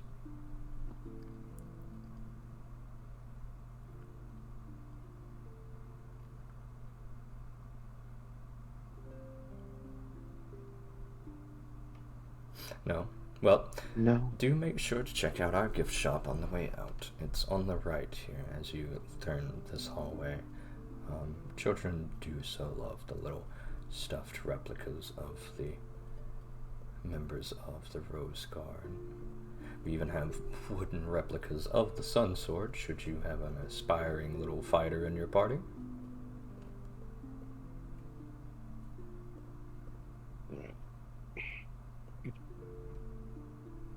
No? Very well. Not that kind of party. Very well then.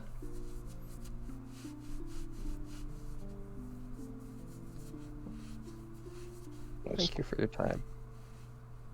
Yes, it is my job, and I'm all too happy to spread the word of our saviors back in the day. None of us would be here were it not for them. Like a book we could find further information from, maybe something biographical. Perhaps in the mayor's office, he's quite a fan. I see. Could I interest you in the gift shop? Alright. Musk will turn to you two. So what did you two think?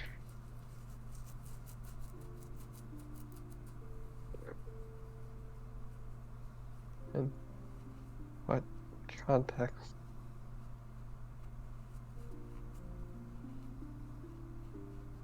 I think we've got all the information we're going to get from the museum tour. I think the rest of the information would have to come from, you know. Unfortunately, and I don't think he's willing to part with any of it. Would not part with it. Might just be lending it out for a day or two. You want to lead the charge on the on talking to the mayor? Yeah, sure, why not? We haven't talked to them in a while. Well, they said his office was in the East Wing. West Wing. Sure. Do West we Wing. need to make an Sorry, South appointment, Wing. or- West Wing is completely closed off. Okay. Surely we don't need an appointment or anything, right? Just walk in. That's how this I works. mean, we did help save the town, and I assume we at least would be able to get 5 minutes with him. Yeah. Yeah, Let's see what he has but to last say. time they did kind of rush us out the door. Very well. Excusing yourself That from was the, during the Reconstruction. So, sorry. Excusing Fair yourself enough. from the tour guide, you make your way towards what you remember is Joseph Minham's office. Yes. Announcing yourselves, the guard kind of scurries away to inform you. He's not gone long before the doors swing open and the mayor himself greets you standing there. One Joseph Minham's looking much more put together and a lot more in his element in this sort of setting, more so than when you last saw him when the town was ablaze and reconstruction efforts were ongoing, with his poorly strapped together armor and hastily wielded longsword. Ah, if it isn't my glorious new Rose Guard. How can I help you? Hello, Mr. Van Hams. So, in our explorations in the Gauntlet, we've run across some questions regarding the old Rose Guard, and we wanted to know if you had any information particularly pertaining to some of their early history. Early history. Well, I only Is have it what biographical they... in nature? Let me go check something. While I can't promise you anything, I am more than happy to help should it arise. Yes. He steps back into his office thinking.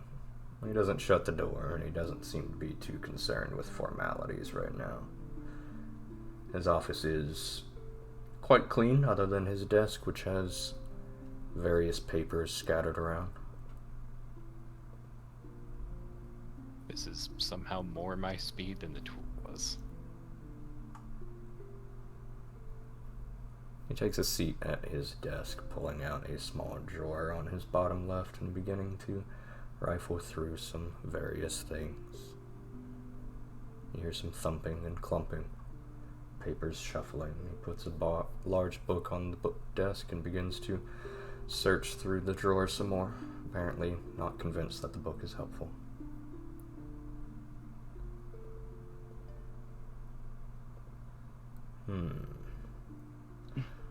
Unfortunately, I don't seem to have any sort of journals or handwritten first-hand accounts, anyway.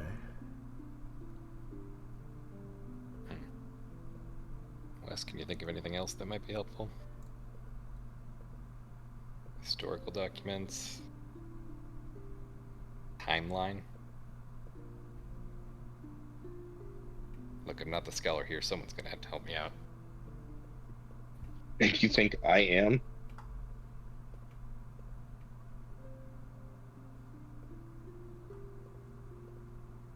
I think you probably have the best idea what you're searching for.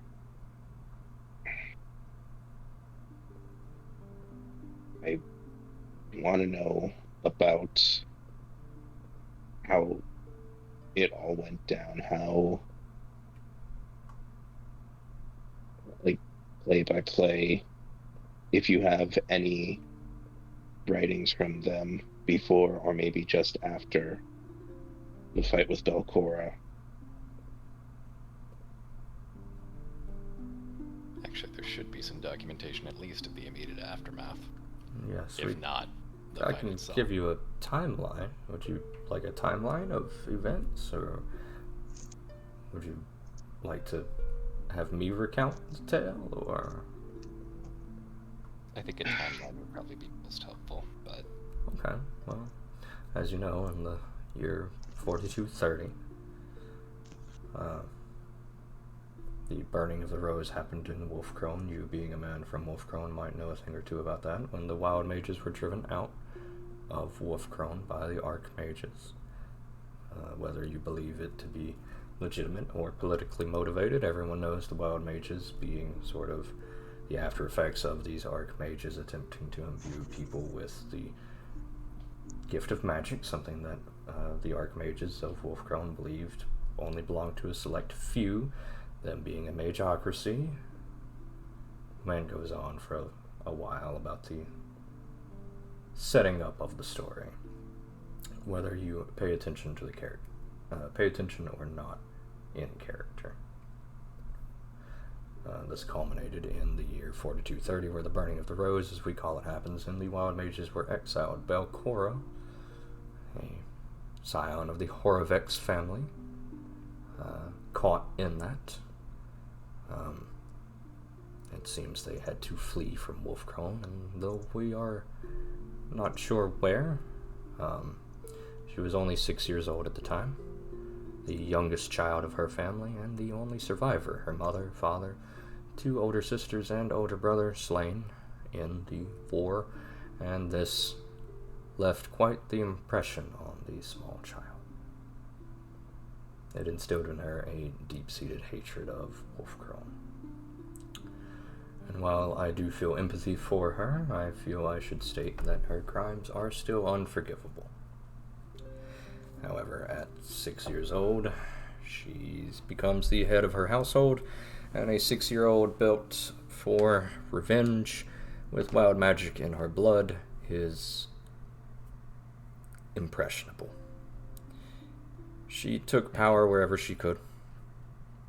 She aligned herself with many powerful mages and spent the entirety of her teenage years amassing wealth, power, and, in some small part, going on her own adventures. By the time 11 years have passed, she becomes 17. She has become quite a powerful sorceress even at a young age, where she secretly relocated to what you now know to be Otari. the Fogfin. She secretly begins building her magical lighthouse. We call it the Gauntlet.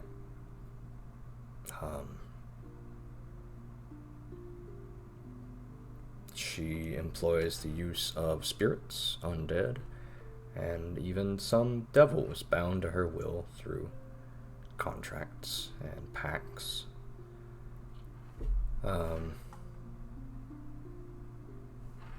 It's around this time that the rumors of the Gauntlet arise. Of course, people get curious about this lighthouse becoming expanded and built. However, it takes a while. 14 years passes from the start of the Gauntlet until the Gauntlet is fully built. Belcora, now 31. The Rose Guard hear of this Gauntlet and come slay her after having discovered her crimes. The devil binding, the pact magic, the necromancy, the cannibalism, the kidnapping, the murder, and I believe you know the rest. They discover Belcora in the Gauntlet, arrive to slay her. She is killed. Otari is lost beneath the Gauntlet, and with the loss of their friend, but their victory, they built a little port town called Otari after their fallen friend. This lasts for about another 45 or so years, at which point the last of the Rose Guard passes peacefully in their sleep. Afterwards, after about another 4 years without the Rose Guard, Otari is a little tiny town in the middle of the swamp with nothing to it except a decrepit old lighthouse run by a cannibalistic witch. Otari becomes abandoned. 6 more years pass, at which point kobolds colonize the remnants of Otari. It's still a relatively in-place and in-together town. Not much left to build. It's away from many other towns. It becomes infested by kobolds. At which point, the stone-scale kobold, known as Maklani, seals his tribe's fate by biting off more than he can chew. Maklani lures ships to their doom by imitating a lighthouse on the edge of the coast, causing ships to crash into them, thereby invoking the wrath of several adventurers, at which point they are slain, and he casts a look to you, Wes. Well, kobolds that act up get treated a certain way, as I'm sure you know. Yeah, don't worry about it. Very well, at which point an ancestor of ours, of the Menhem's clan, having ties to Otari, comes and begins to resettle Otari, at which point we note that the quality lumber around here and the presence of the lake would make an excellent log flume and Otari mill. So we set to work, and well, that's our history for the past 400 or so years, truthfully. What drove him to resettle Otari? Well, our ancestor was part of the Menhem's family. We've known about our history before, I guess you could say. So when we heard that some no-good kobolds were causing trouble in the town, they went and freed their old family ancestral town, realized that they could turn it into something, not an abandoned little ghost town where monsters could move in and use it. So they resettled the town and began to rebuild it. For their efforts and their work, we created the Otari lumber mill, and as such, we've lived quite well for these past 400 years. Several generations of us Menhems have settled here and run the town and helped it thrive, kept it safe.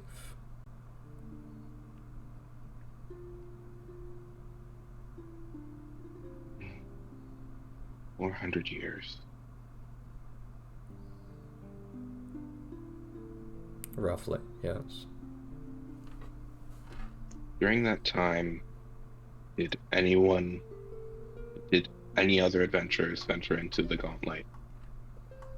Oh, yes, the place has been practically picked clean. It's a relatively well-known dare to go there as a teenager. Bring back a little bit of treasure. Hmm.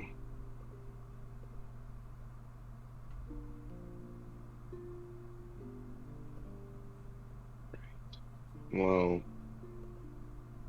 thank you for your time. Oh, no problem. You've given me a lot to think about. No problem. Oh, and here, he says. He reaches into his desk and places a large sack on the table. A sackcloth sack. It jingles invitingly. What's this for? It's 50 gold. You're in my employ, correct? This is some of your payment to investigate the Gauntlet further, to make sure that it's safe and won't, and he gestures to the window outside. Well, set my town on fire again. Right, that has never happened before in Otari's history, No. right? Oh, God, no. No. At least I hope not. I would think they would write about that, right? You would think. You'd think so. I'm glad we're all in agreement of that. Weskull looked to Gideon, then looked to the bag. I mean, alright. Okay, mark You're it down. the one with the bag of holding.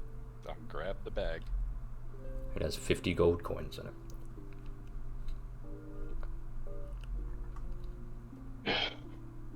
Add Well, thank you for your time.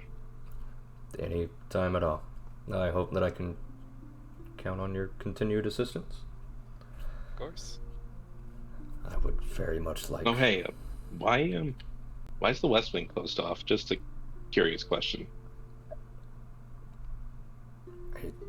It's just far too large. I'm a rather simple man. I have a family of 4. One of my children don't even live with me. I don't need that much space.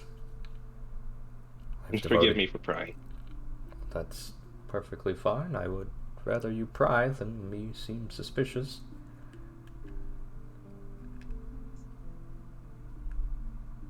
Alright. Well, I think I've got all I came here for. I would be... Can you come here for anything? Correct. But I got information and gold, so this is way more than I bargained for. Very well. I hope I can count on your continued assistance. He stands from his chair with a small groan. The man has a little bit of gray in his beard.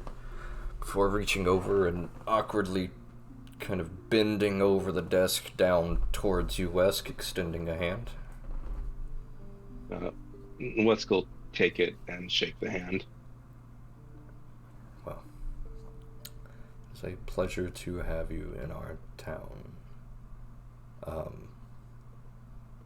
I don't see the... And he holds his fingers to his head like horns. Yeah, that's next on our list. She's been flighty lately. Okay. Meanwhile, back in the Gauntlet. Meanwhile, back at the plot.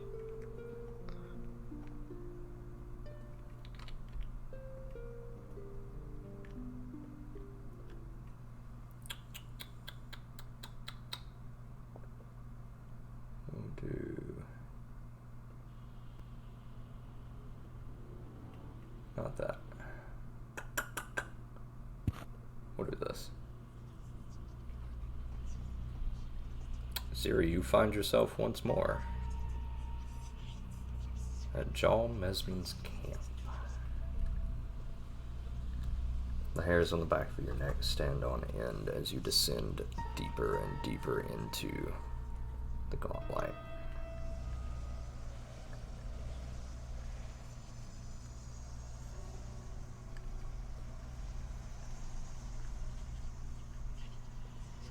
Is Zilly here? Come on. Oh no. Everyone is fucking dead. Holy shit. I want to know you didn't camera move anyone over there, so that might be something. Yeah. Help Lily when she does get back. Yeah, hopefully. Yes, hopefully Zilly does get back. Anyway, folks, do you want to have a long talk about why you don't split the party? Look, none of this was my I'm going idea. to stab all of you, even you people that had nothing to do with it.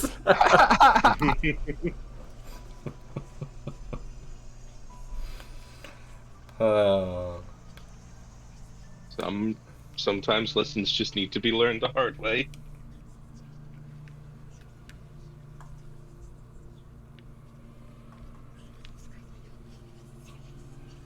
Alright. Well, I hope you guys learned a lot.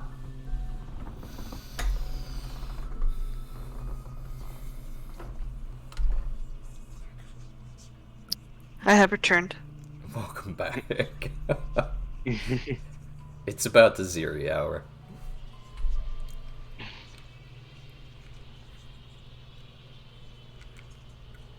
Elsewhere in the gauntlet, Ziri, the hairs on the end of your neck stand on end as you recall the close to death experience you had down here. Tavius has now begun to take the lead, one hand on the lantern and the other with his sword drawn out. You know, I've never been this far down. How come? Not a whole lot of cause to come down here and almost die for some picked clean remnants, is there? I suppose not. I would be doing it if it weren't for the money. So it was important. I mean,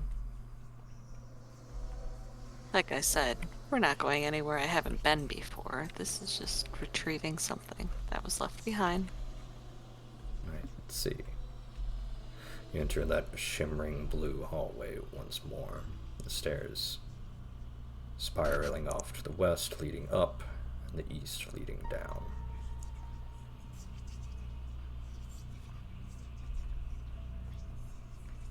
Ziri's gonna start mentally calling out towards Gax. Okay.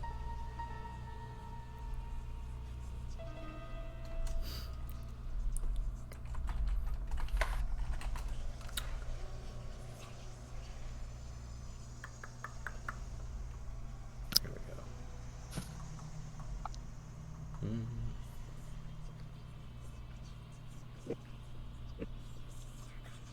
Okay. Notably, there is some remnants of Gax, you note. I say remnants because that's the only thing you can detect. These distant sort of specks of his energy.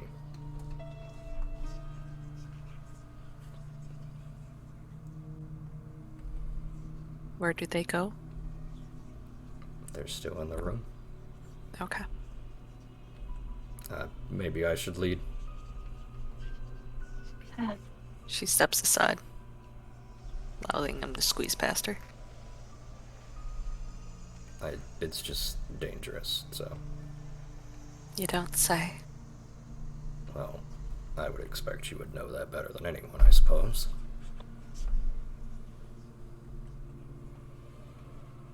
Going to pause by the door. Yeah? Can she tell that those remnants are stronger in here still?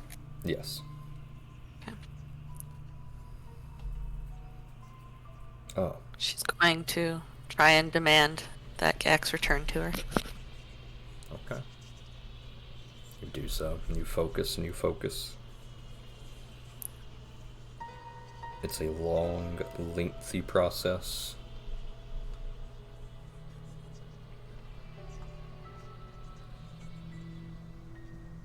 What are we doing? I'm gonna hold her finger up, kind of clumsily press it against his mouth behind her back. Okay. Guess we're not. Shh.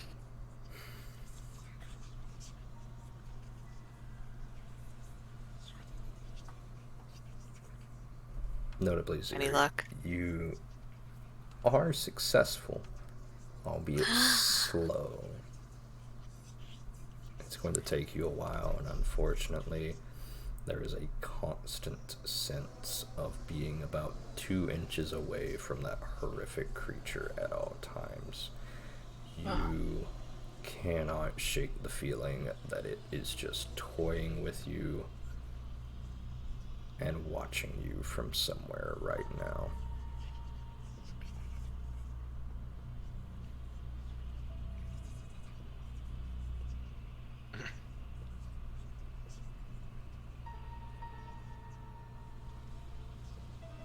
A small bead of sweat begins to form, rolling down the back of your neck.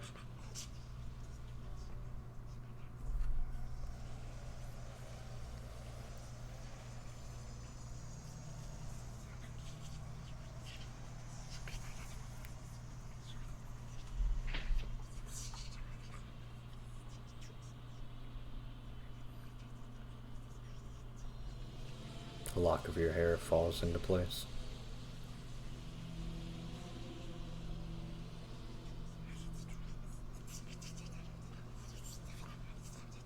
Just going to up her urgency.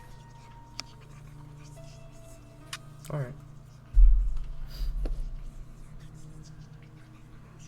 Get the feeling that it is like sweeping bits of dust into your hand without any tools. Slow work. Takes a lot of concentration. And it's really distracting to constantly have this presence staring down the back of your neck behind you.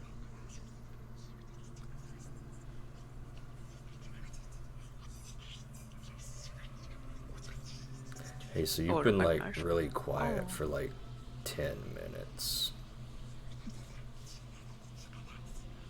Are you good? She's going to give him a thumbs up, put her finger against his lips again.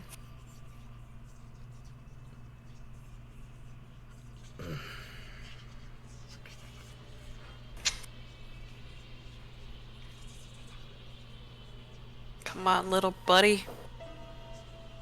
Okay.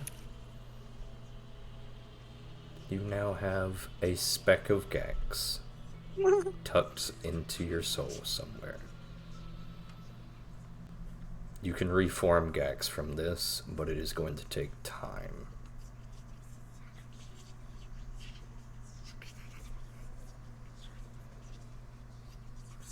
You have usually treated Gax very well. Gax has not died before, but you do know the ritual to reform him should the worst happen.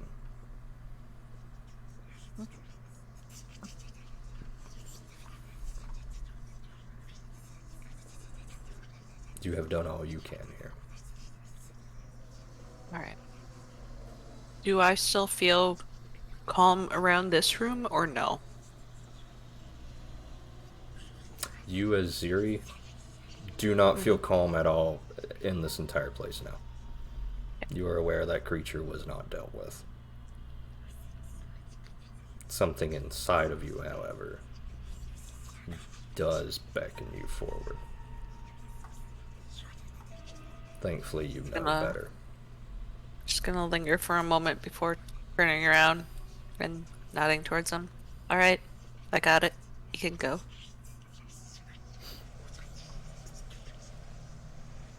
Okay, you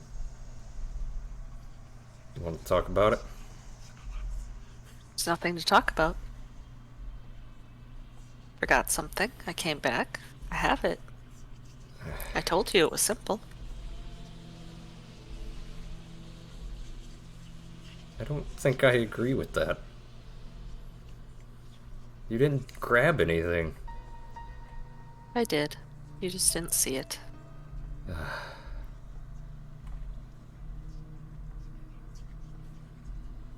Is the wolf corpse still in this room or no? No, it's vanished without a trace.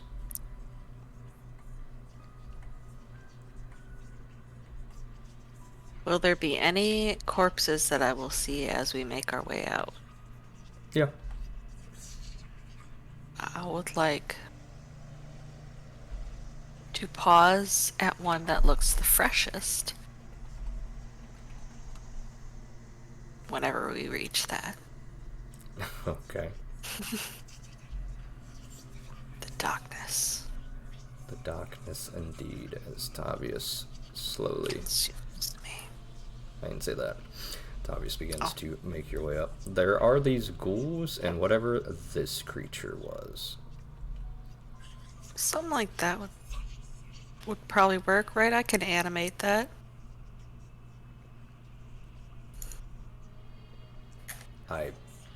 Were you asking me, or are you talking in character? I'm asking you, I guess. Yes. So, you may animate dead as a spell, and that will Yes, become... but I mean the ritual. You mean, like, awaken undead? Create undead? Yes, create undead, sorry. Yes. So, let me just double check something very quickly.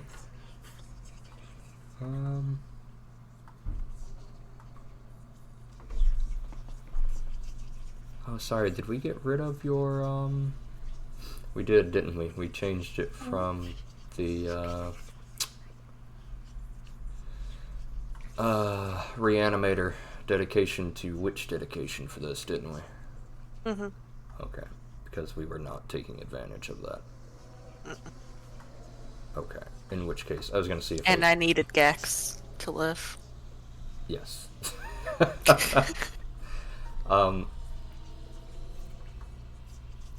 So you do need a corpse. You need a black gem, the black soulstone.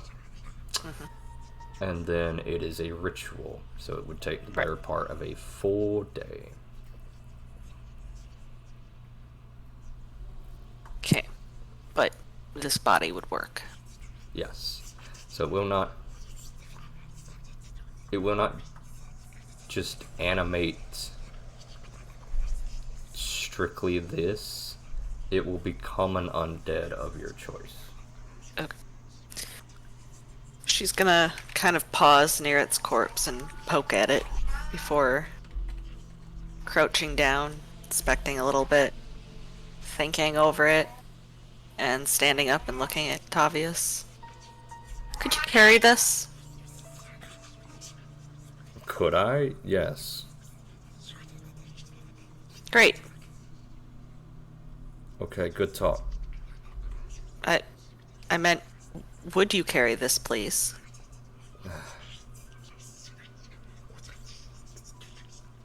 Do I have to? No. It's really, like... I'd appreciate it. slimy. I mean, we can carry this one instead. Would you prefer the large, weird, fucked up, slimy thing? Prefer whichever is easiest for you to carry, I suppose. That- They'll both serve me just the same. I would prefer to carry the vaguely whatever humanoid thing this is than whatever Fair enough. that thing is still. She's gonna poke at its teeth hands. Or standing up and nodding at him. Alright. The humanoid one is fine. Tavius slings the creature onto his shoulder easily. He's quite well built.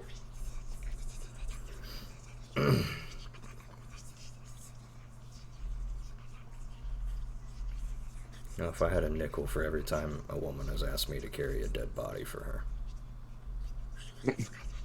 Arch's brow.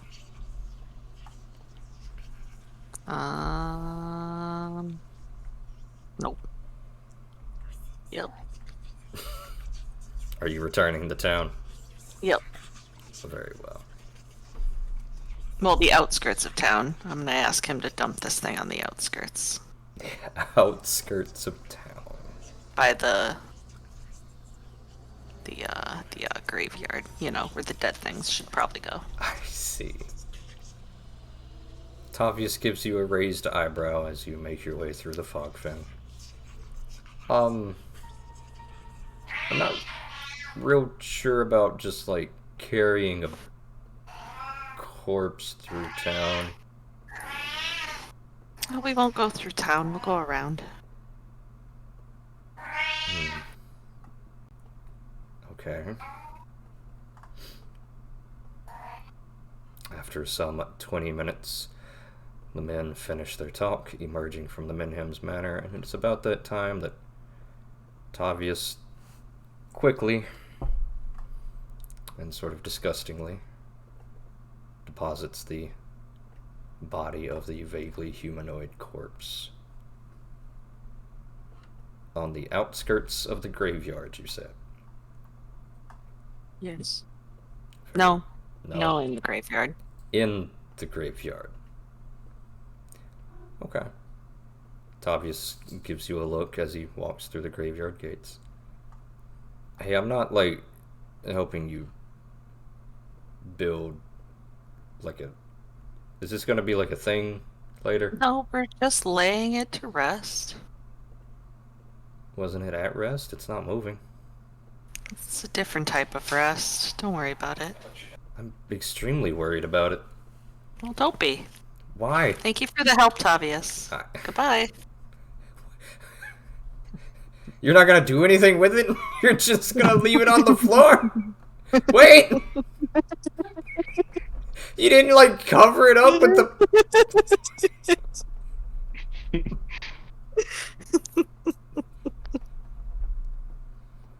Very well. That's where, boys, Ouch. you leave the mayor's mansion. Yeah. Where are you going? All right. Well, We said we wanted to check. Oh, go ahead. I was gonna say it's time to go find us a Ziri. Yeah, we said we were heading to the graveyard next. Yep. Yeah. Oh, I mean, Is he gone? He mills no. about...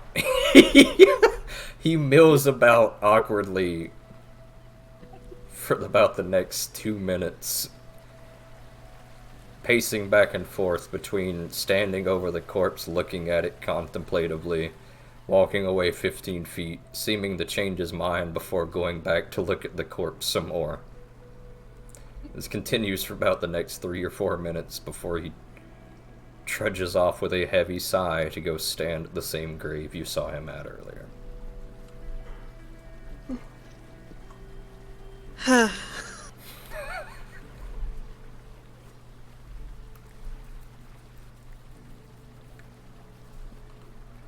Boys, do you return to the Rowdy Rockfish? We're heading down towards the graveyard. Very well. Are you going up the road? I assume that's the quickest path. Very well. What, you think I'm gonna get jumped down the cliff? After about another 10 minutes walking around the outskirts of the Otari graveyard,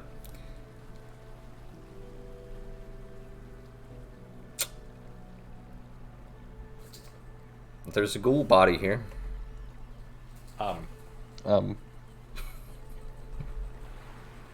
Well, I see she's been busy. do you think I that's don't what... think that. Well, I don't That's have a really- question there. And poke at it, make sure it's really dead. Oh, it's dead. The thing has singe marks and evidence of explosives on it. Oh. Combination of blunt force trauma and fire. Yep. This looks like the work of Zero, right?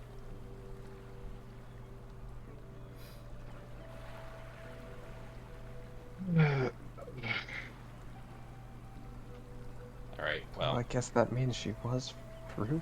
Across the graveyard, Tavius stands in front of a grave, looking confused and lost in thought. Can we see him from here? Yep. I'm gonna go approach him.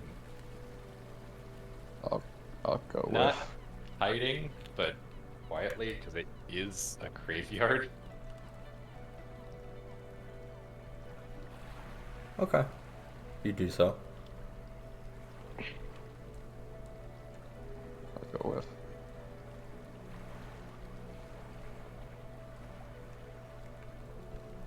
Hey.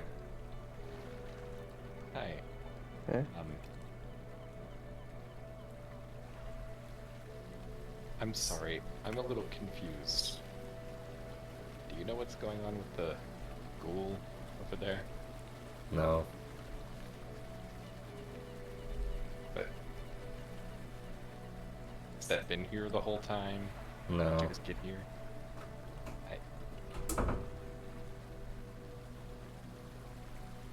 Okay. Not a great line of questioning. Have you seen Zirian? Yeah.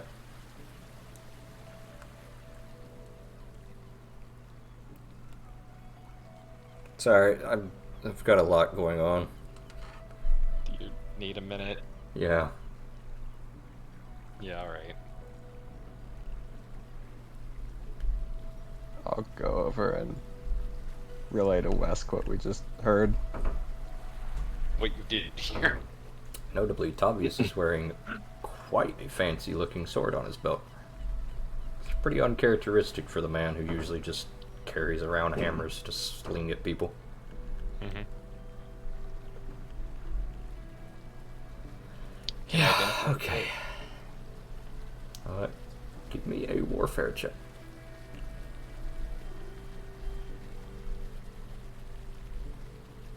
At a glance, you can tell this is a beautiful blade.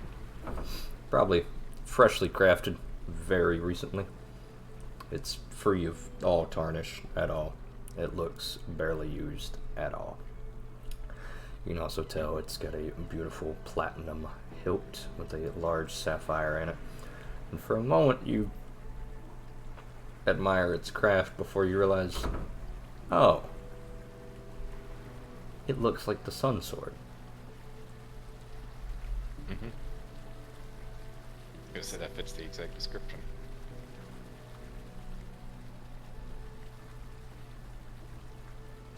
I don't really feel like asking about that right this second, especially not as he's standing over a grave.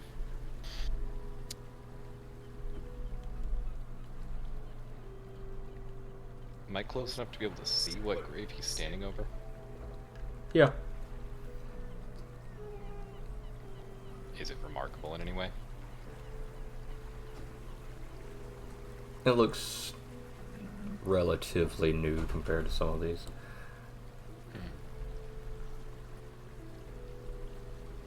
It just reads Grey Elendil and Marie Elendil.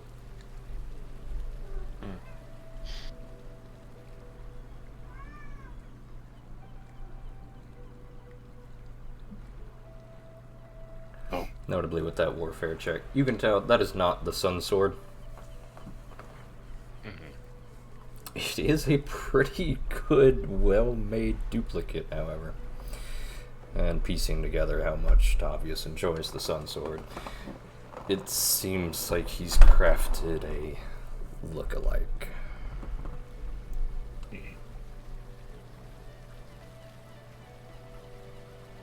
At a glance, it fooled even you. I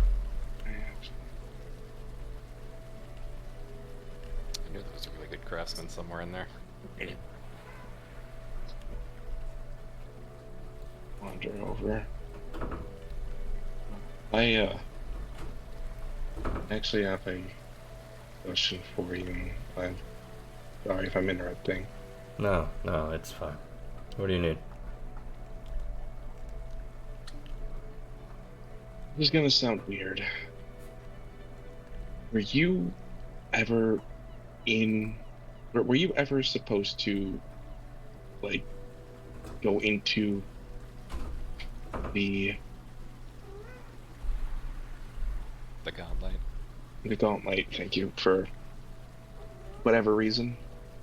Yeah, I've been up there quite a few times. Never deep, though.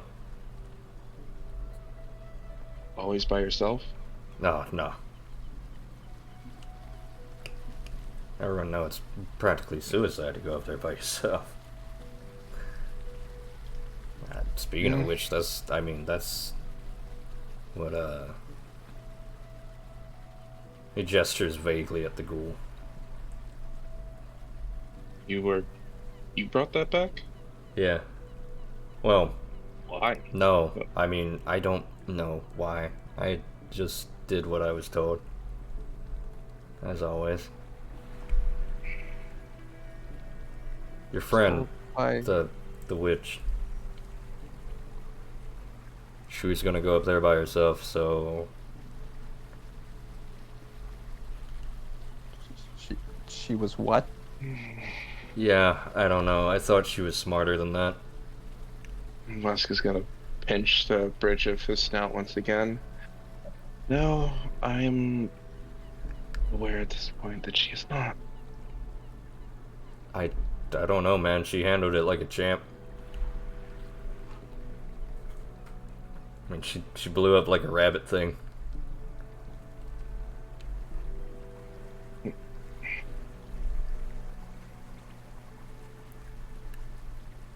After an awkward silence, he holds his hands out as if he's compressing a fireball and then makes a squeak noise.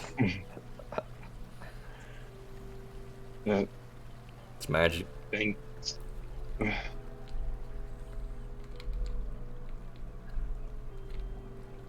You wouldn't happen to know of any other groups of 4 that have entered the Gauntlet over the past, 100 years, would you? What the fuck? Why would I know that? 100 years? How old do you think I am, Wesk? He's just figuring stories or something. He's not implying anything. Look, I hate to disappoint you, but that thing's been here as long as I've been alive and longer. You kind of get used to it.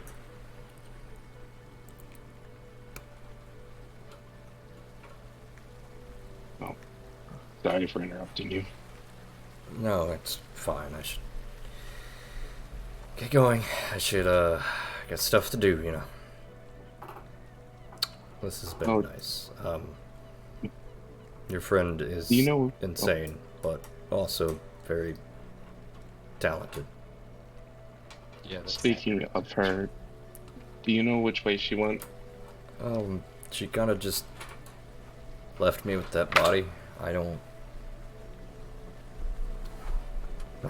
Down there. Oh, okay. She probably went either to the library or back to the Rockfish. Okay.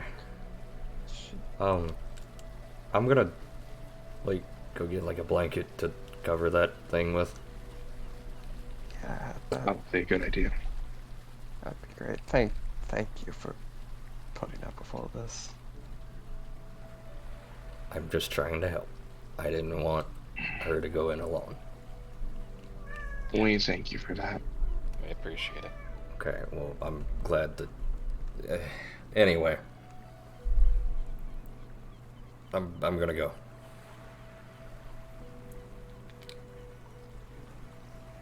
Quietly excuses himself, begin meandering his way back down the zigzag bridge, disappearing from sight. She went that way, right? Yep. Alright.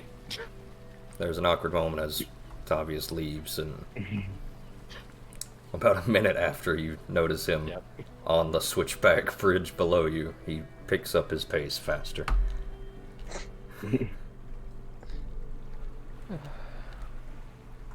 Gideon mildly picks up his pace as well.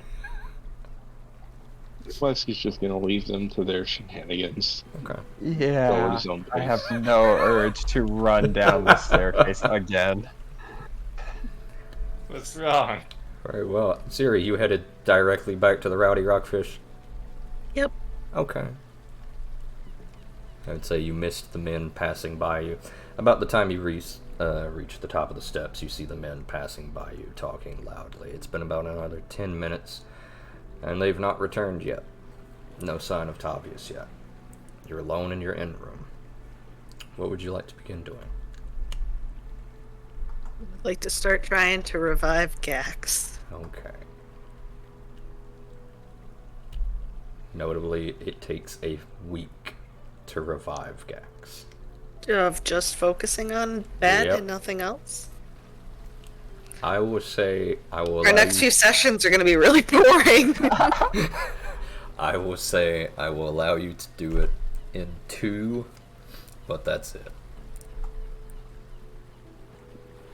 To what? 2 days. Oh. Okay. Well. Just gonna start on that, I guess. Very well.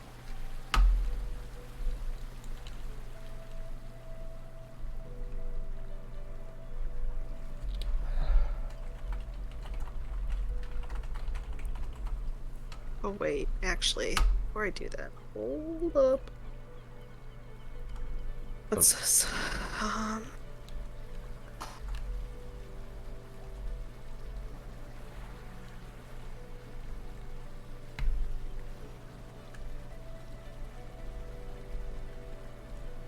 No, never mind. Yes, I'm good. Carry on. Okay. Men, you descend the steps, arriving at the Dawnflower Library. Casting a glance around, you see no Ziri.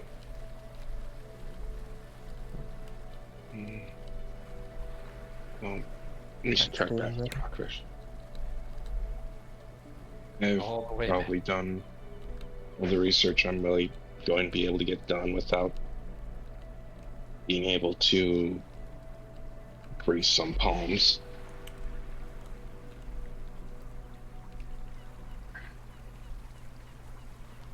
Very well, you each arrive back at the Rowdy Rockfish. They clatter. Your party announces that they are back, Ziri. Who's heading upstairs?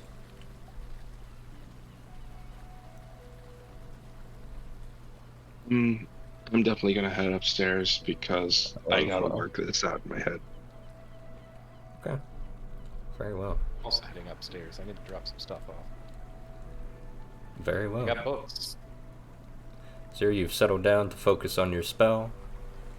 This sort of heavy sinking feeling in your soul.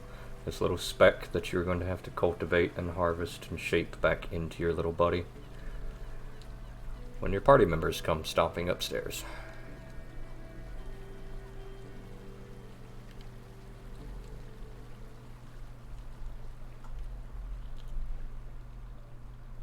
I'm sorry. I just imagined Wesk and Gideon walking through the door like the Pepe Sylvia scene. What now? Pepe Sylvia. I'm gonna crack this case wide open. Very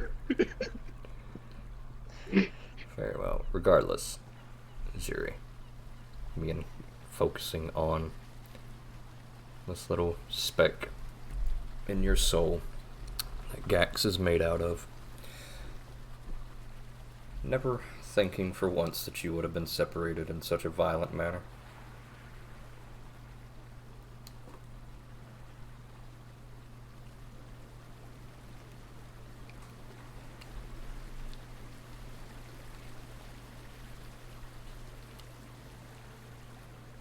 Poor little buddy.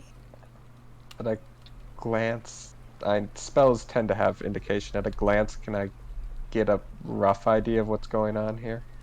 Yes, she is sitting in the middle of a circle, meditating. It looks like it is not a exceptionally high level spell. In fact, you were probably able to determine it is a summon familiar spell, but it is a deeply personal spell. While not hard to cast, it's a pulling out a part of you, giving it shape and life and sentience independent of you. It's a fascinating spell. It's not hard to cast, but it takes time. It is one of those spells that just take a lot of tedious manual labor. Time and intense focus, I assume? I wouldn't even say it's intense focus, it just takes time. Most of the time you are going to be stopping for the night, resting to recover your energy reserves and going back in the next day. It is a spell that's supposed to take a week. I'm going to allow it to be 2 for now, for this scenario.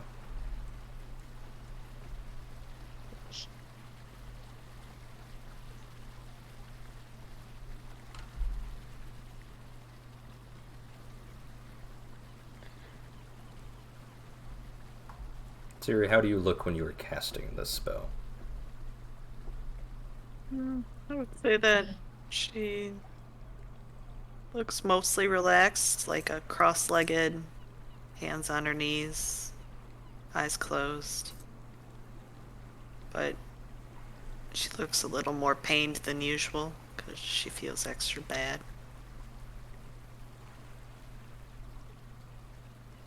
Okay.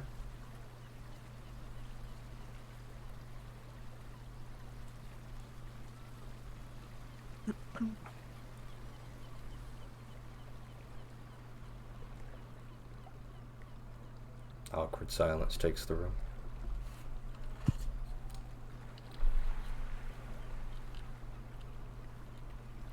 Gideon, ignoring this, begins to offload books into the trunk.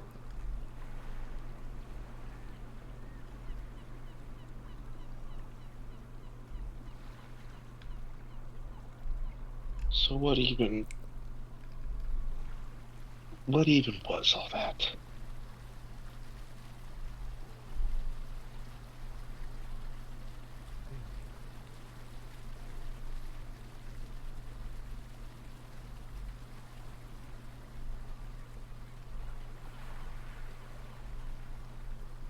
Is that directed at someone specifically or just generally? Just generally. Wesk is pacing, vocalizing his thoughts. You mean what happened earlier? I mean, everything. Everything that was said. Everything. Well, I mean, Wesk will look back to Gideon. I guess he was passed out for half of it, but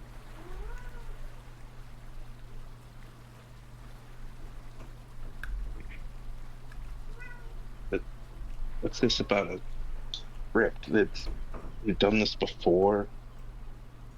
But Didn't the I mean, if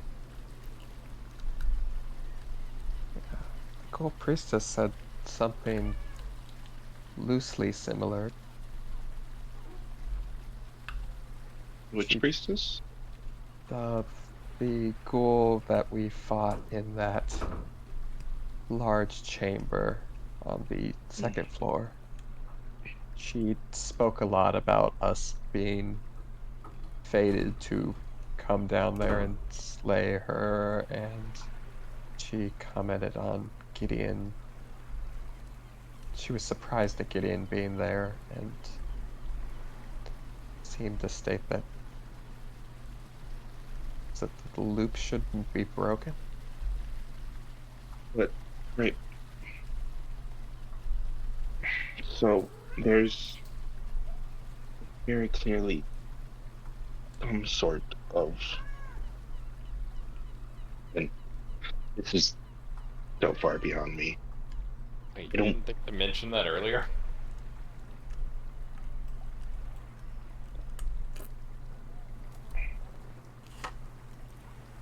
I think we've all been trying to process what happened today. Zuri, it is getting hard to focus on your spell right now. However, it is not because of your companions. You feel something watching you.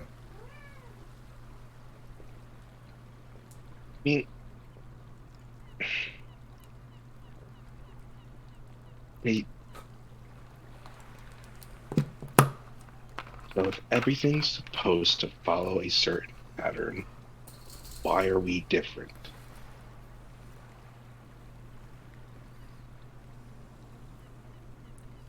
If everything is supposed to be scripted, why are things happening that haven't happened in the past 400 years?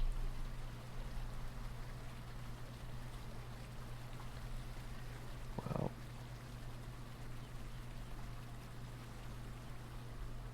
here's the strange thing. Everything that seems to be going differently seems to trace back to him. I'll gesture at Gideon. I mean, if we want to look at it, at the very beginning, Rin did say he was going to have all his blood stolen. I watched her cast that, and that was a serious divination spell.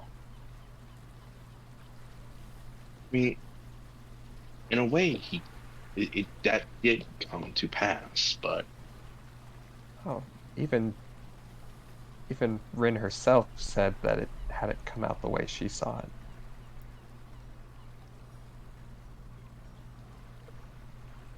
I don't know.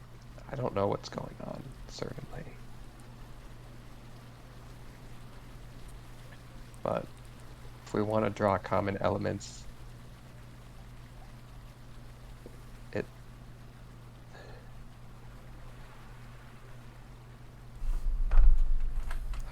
Wesk, I didn't say this earlier, and I should have. When we were in that first room and you guys and I tried to get you all to leave, it was because I'd seen a vision where there's no good way to put this. There, in my vision, you had been turned inside out. oh, I'm sorry. I'll look anyone up to see. And I'll admit, when you were trying to make the deal, I was worried that was about to come true, but then Gideon threw you out of the room. I'll admit that wasn't divination. That was a vision from the Shimmering Maiden. But again, a lot of things that seem to be defied come to him. I'm just sitting on the bed, quietly cleaning my armor and listening. I'm also interested in this missing person. If it's happened before, where this one person has been sacrificed for three, like they've said, there has to be records of it somewhere.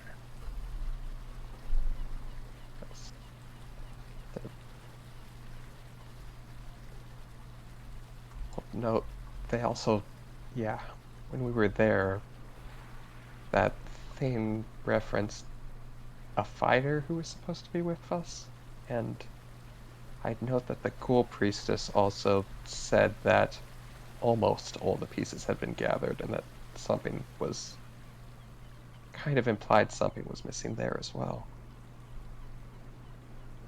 I mean, think we all have an idea of who that fighter might be.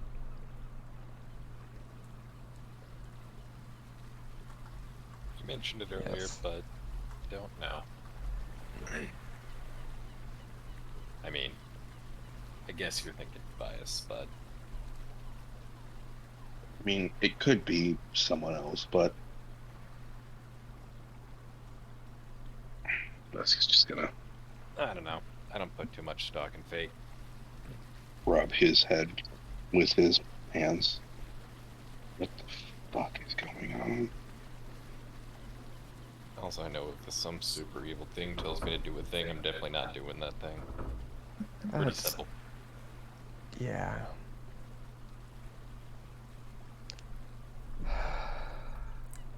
Siri, there is a fifth person in the room right now.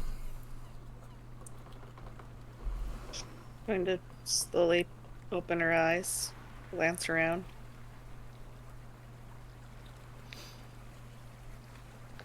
Sorry, did we interrupt you?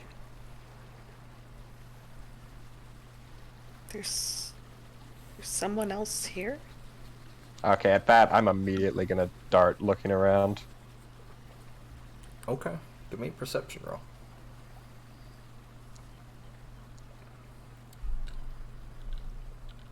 Would anybody else like to look? Sure. Okay. Yeah, let's go pull out his pistol and start to scan.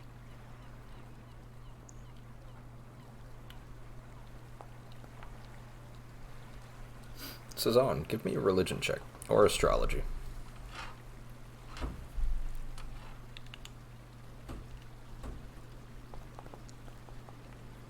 I need to stop rolling these. You know what? I'll hero point it.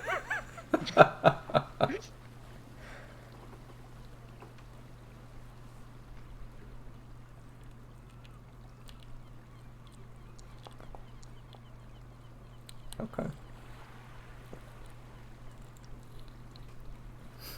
Cezanne, you get the feeling of being watched. No, that's not quite right. Cezanne, you get the feeling that someone is being watched. You are unable to tell what and who and which one of you is being watched.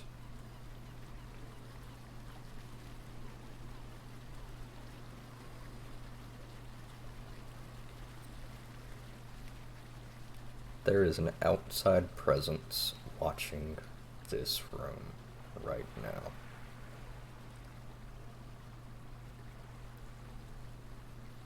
Well, I don't see anything.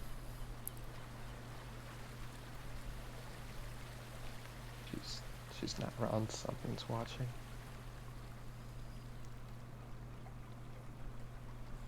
So both the mages see it, huh? But what are we supposed to do about it? I can't exactly shoot the thing, what I can't see. Hold up I one mean, I second. can try. Cezanne, come with me. I'm gonna grab Cezanne's arm and lead him outside the room. Okay. Do you resist, Cezanne? You know what? I want to see where this goes. Okay. I'll let him. You are drug out of the room. Still feel anything? Yeah. Might still. Yes.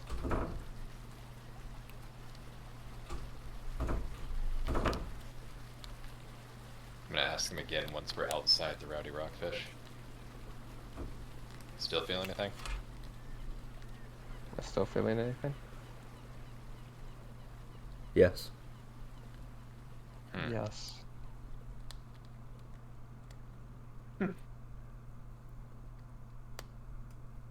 What does Gideon know that could cause somebody to be watching you, no matter where you are? Give me any knowledge check you want, bud. Oh boy!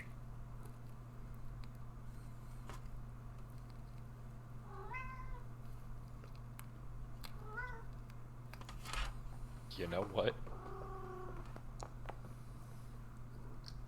This is going on. May I Fuck it. cast? I'll reroll it. May I cast this? Sure.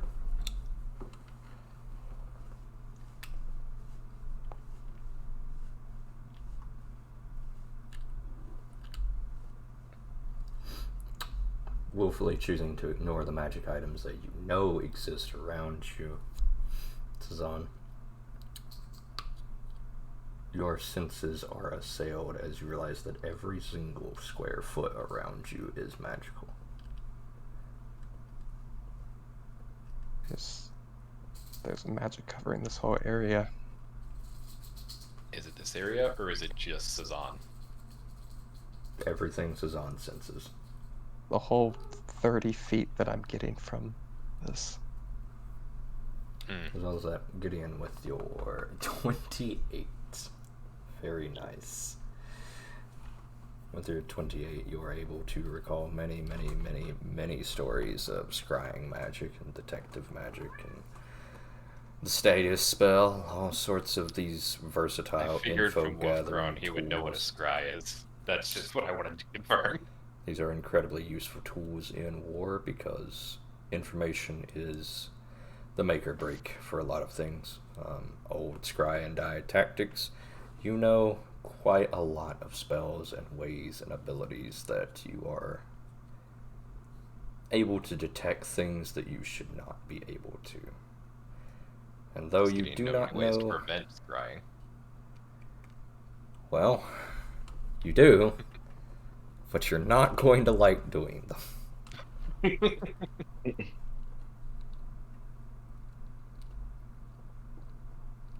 In short,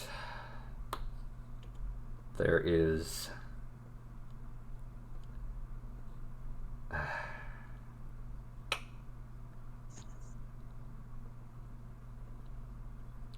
there's a lot of ways to scry, but in general, anti-magic just outright is the safest bet, but anti-magic is also extremely outside of your realm of expertise. Yep. And in fact, you don't know of anyone who can even cast anti-magic, even among the archmages. Man, this would be a great time for some Diveridium.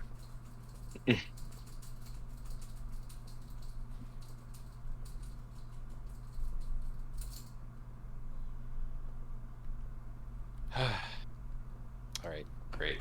We're being scryed upon. Notably, Ziri, you are still being watched.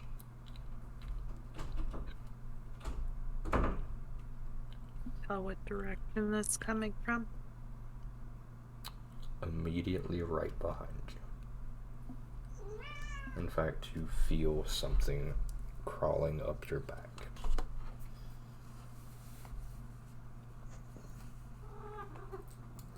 Like to move quickly and try to figure out what it is. Okay. Give me a reflex check. Okay.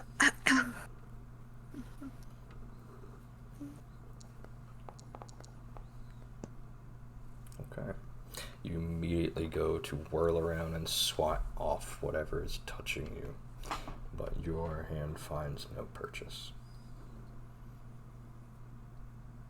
But it seems like when you whirled around, whatever creature it was whirled around with you as you feel 4 digits on your right shoulder and 3 more on your left.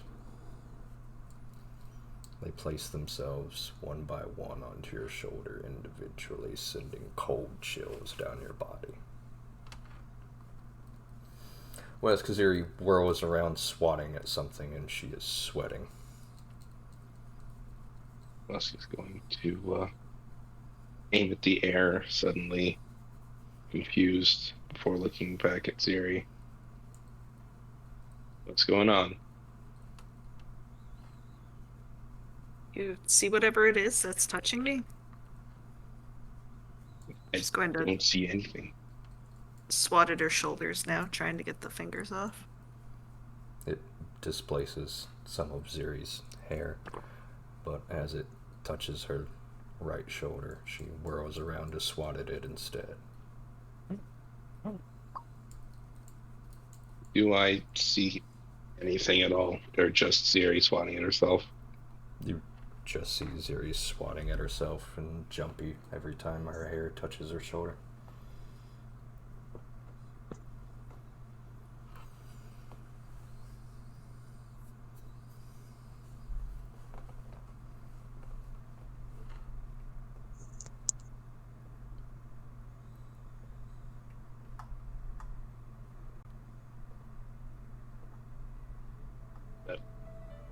Wes is going to lean out the window to try and call Cezanne back. This is beyond him. Okay. Yep. I was about to say we were probably going to immediately head back as soon as we determine that. Head back. Very well. To stomp your way back upstairs.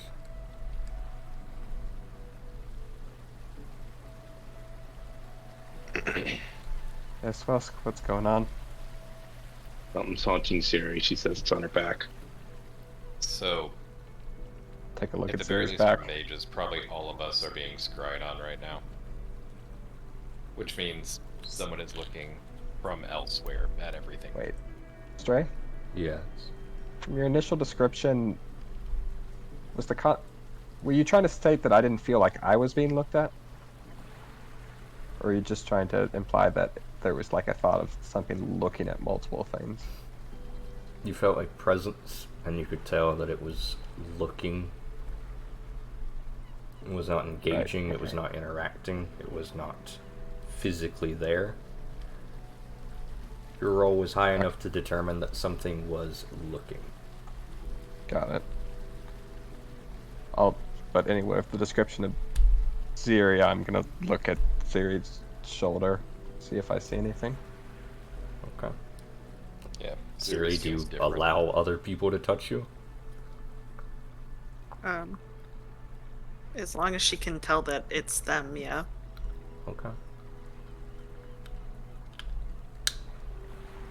Notably, as they approach, the 7 digits retreat from your shoulders.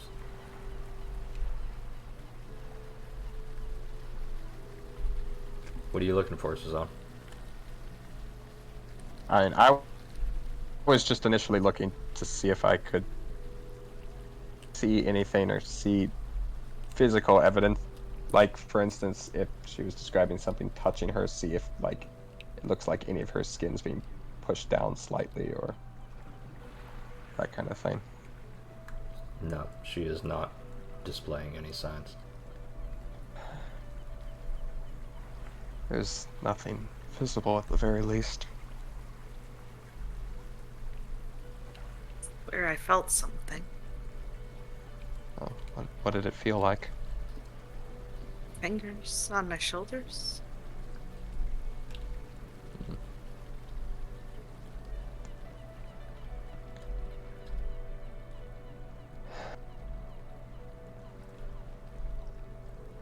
Well, while we were out there, at the very least, I determined that there's a spell effect covering this area. It extends to at least a ways outside.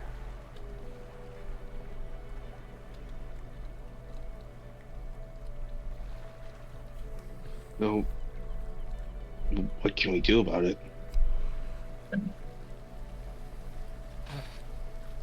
Not much. I don't think any mage in town could handle much of a scry. It should go away soon. The question is what they're going to do with the information they have.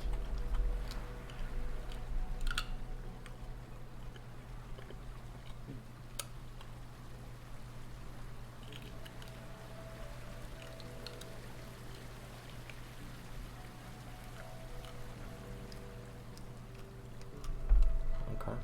At the very least, I'd call this pretty concerning. State the obvious.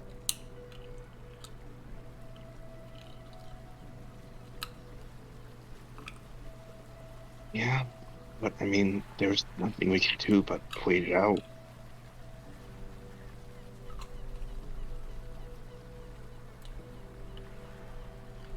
Ziri, give me a will save.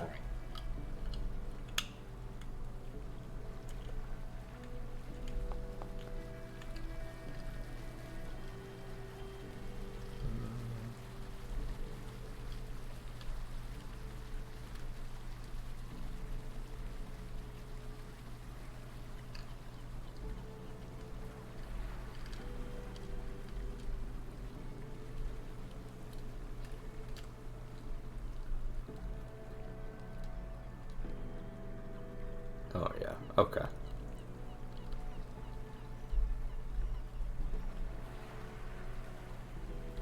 Alright.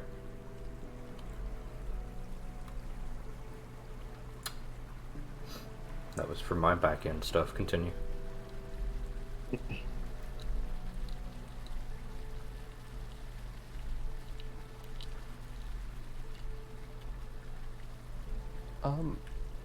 Stray?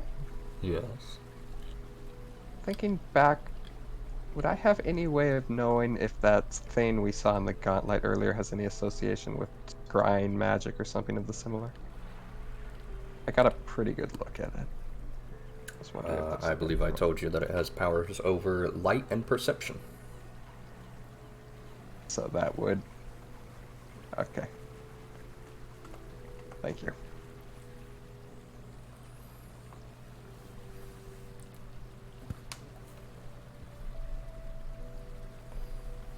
Do I have an idea if that would have the standard duration of a scry? Give me an Arcana check.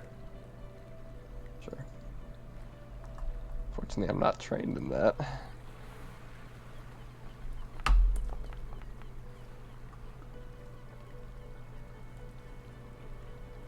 No.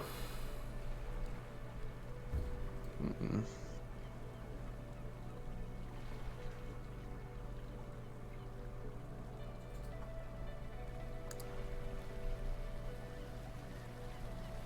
Well,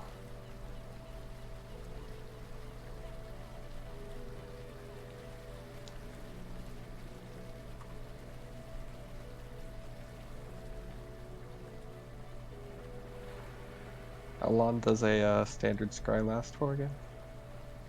You do not know. I do not know. Okay. Do I know? Gideon. You would know. Yes. When you said it wouldn't last much longer, do you have an idea of how long it tends to last? About 10 minutes. Oh, wonderful. Yeah, and my guess, judging from reactions, is Ziri is probably the main target.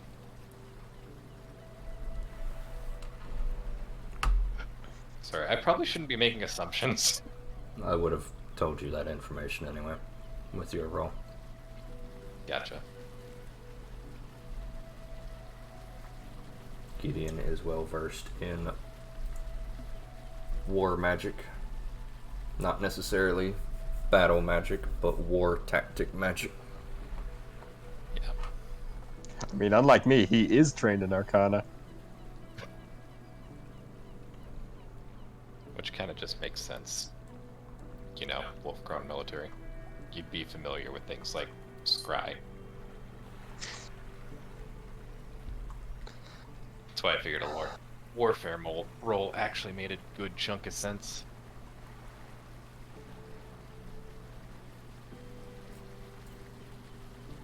Mm.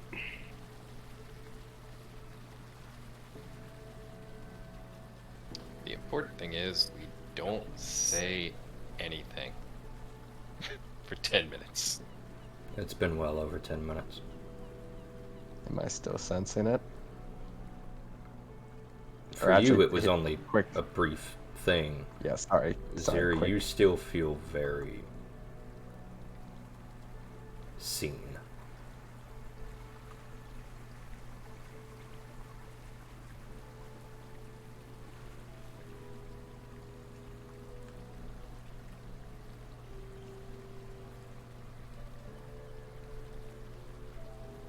Going to.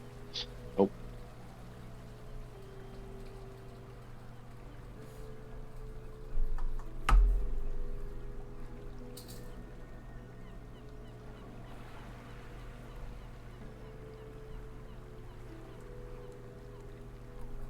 If I detect magic again, can I still sense its existence? Or the existence of a magic? No, No, I don't sense anything anymore. nothing anymore. It does appear to have ended. Musk is gonna look over to Ziri.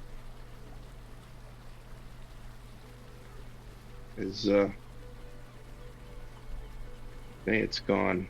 How you doing? Did you say I still feel it or no? You do still feel it, however, the presence of your comrades is reassuring you now. For lack of a better word, it is as if somebody who was 10 feet away looking at you from around the corner is now maybe about 200 feet away, standing out in the open. Oh, that reminds me. Wes is... Oh. Sorry, you go on, Musk. Oh, Wes is just gonna set down his bag and pull out the books that he managed to grab from the scribe's office before we left and hand them over to Ziri. You should probably put those in the stash.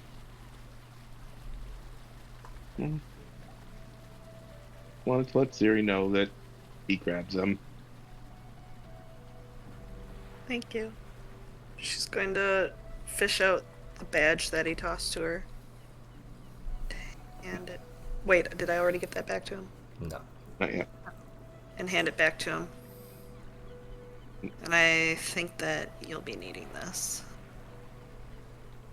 Wes will sheepishly take it and fix it back to his chest under his, onto his clothing. Thanks. Sorry.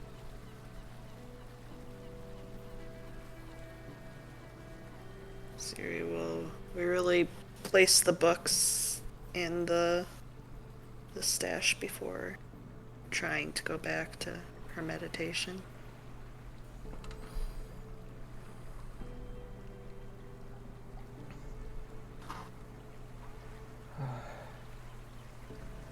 So, anyways, Zazan, I have a theory. Do you think you could have Ren do a divination for me tomorrow? I mean, I'm sure she'd be happy to do it for all of us. Specifically for me. What are you hoping to... If I was supposed to die there, what do the stars have in store for me now?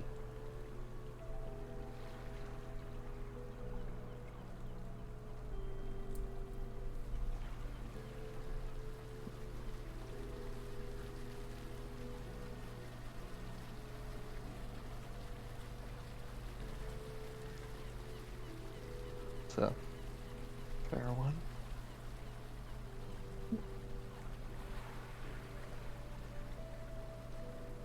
Could give us an idea if something has changed there, if that really was some kind of fate. Is there a reason you're looking to do it tomorrow? I don't think the sun is even set today. We could probably speak to her. How late is it right now, Stray? It's 1:50 in the evening. Oh. Yeah, I guess we could. I also know that it's late, and yes, we are wrapping up very soon. Yeah, that's... Yeah, I think we're all about ready I to have wrap to up. get up really early, so... Then let's go I figured we're in and wrap stop mode. here. Then, any last thoughts? Any last actions?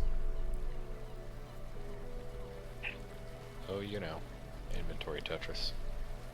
Indeed, attache case hard mode, and then for our very first time handling this,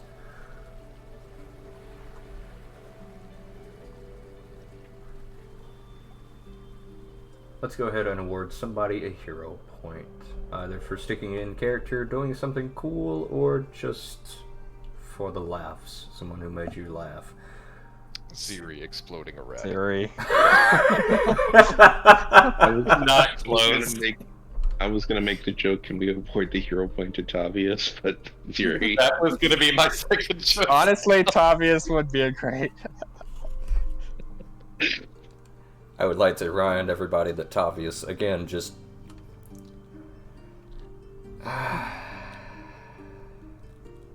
Go on. Are you aware of that fight was an extreme threat encounter which should have gave 160 XP? Except Tavius proceeded to two-shot the ghoul and then pin the mage. I mean, he's a level 5 fighter and he stat cheats. He's So not. I'm not surprised. No, he's not. Which of those? He's not level 5 fighter and he's not cheating stats. That's what he was last time. He's a rogue.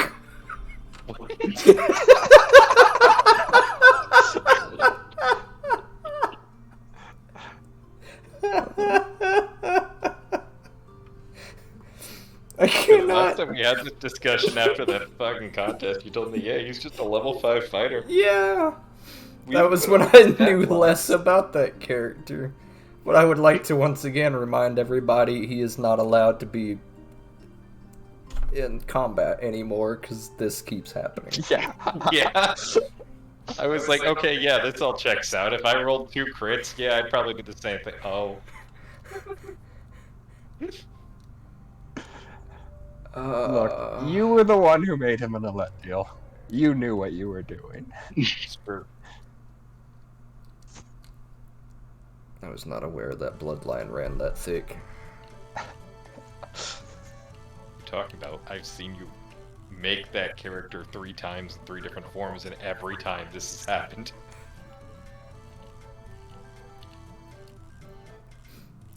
Twice is a coincidence, 3 times an omen. Alright, congrats, Siri. You get a hero point for it. Let me check my notes. Making a rabbit explode while going squeak. Yay. Yes. I mean, I'd say going after Gax, but I mean, Yeah, potato, that too. potato. That's the in-character reason. Out-of-character reason. Exploding a rabbit. For I was not fireball ready damage. for like the nuke animation that Stray put onto that. Not me either. It was very loud. It was much louder than I expected.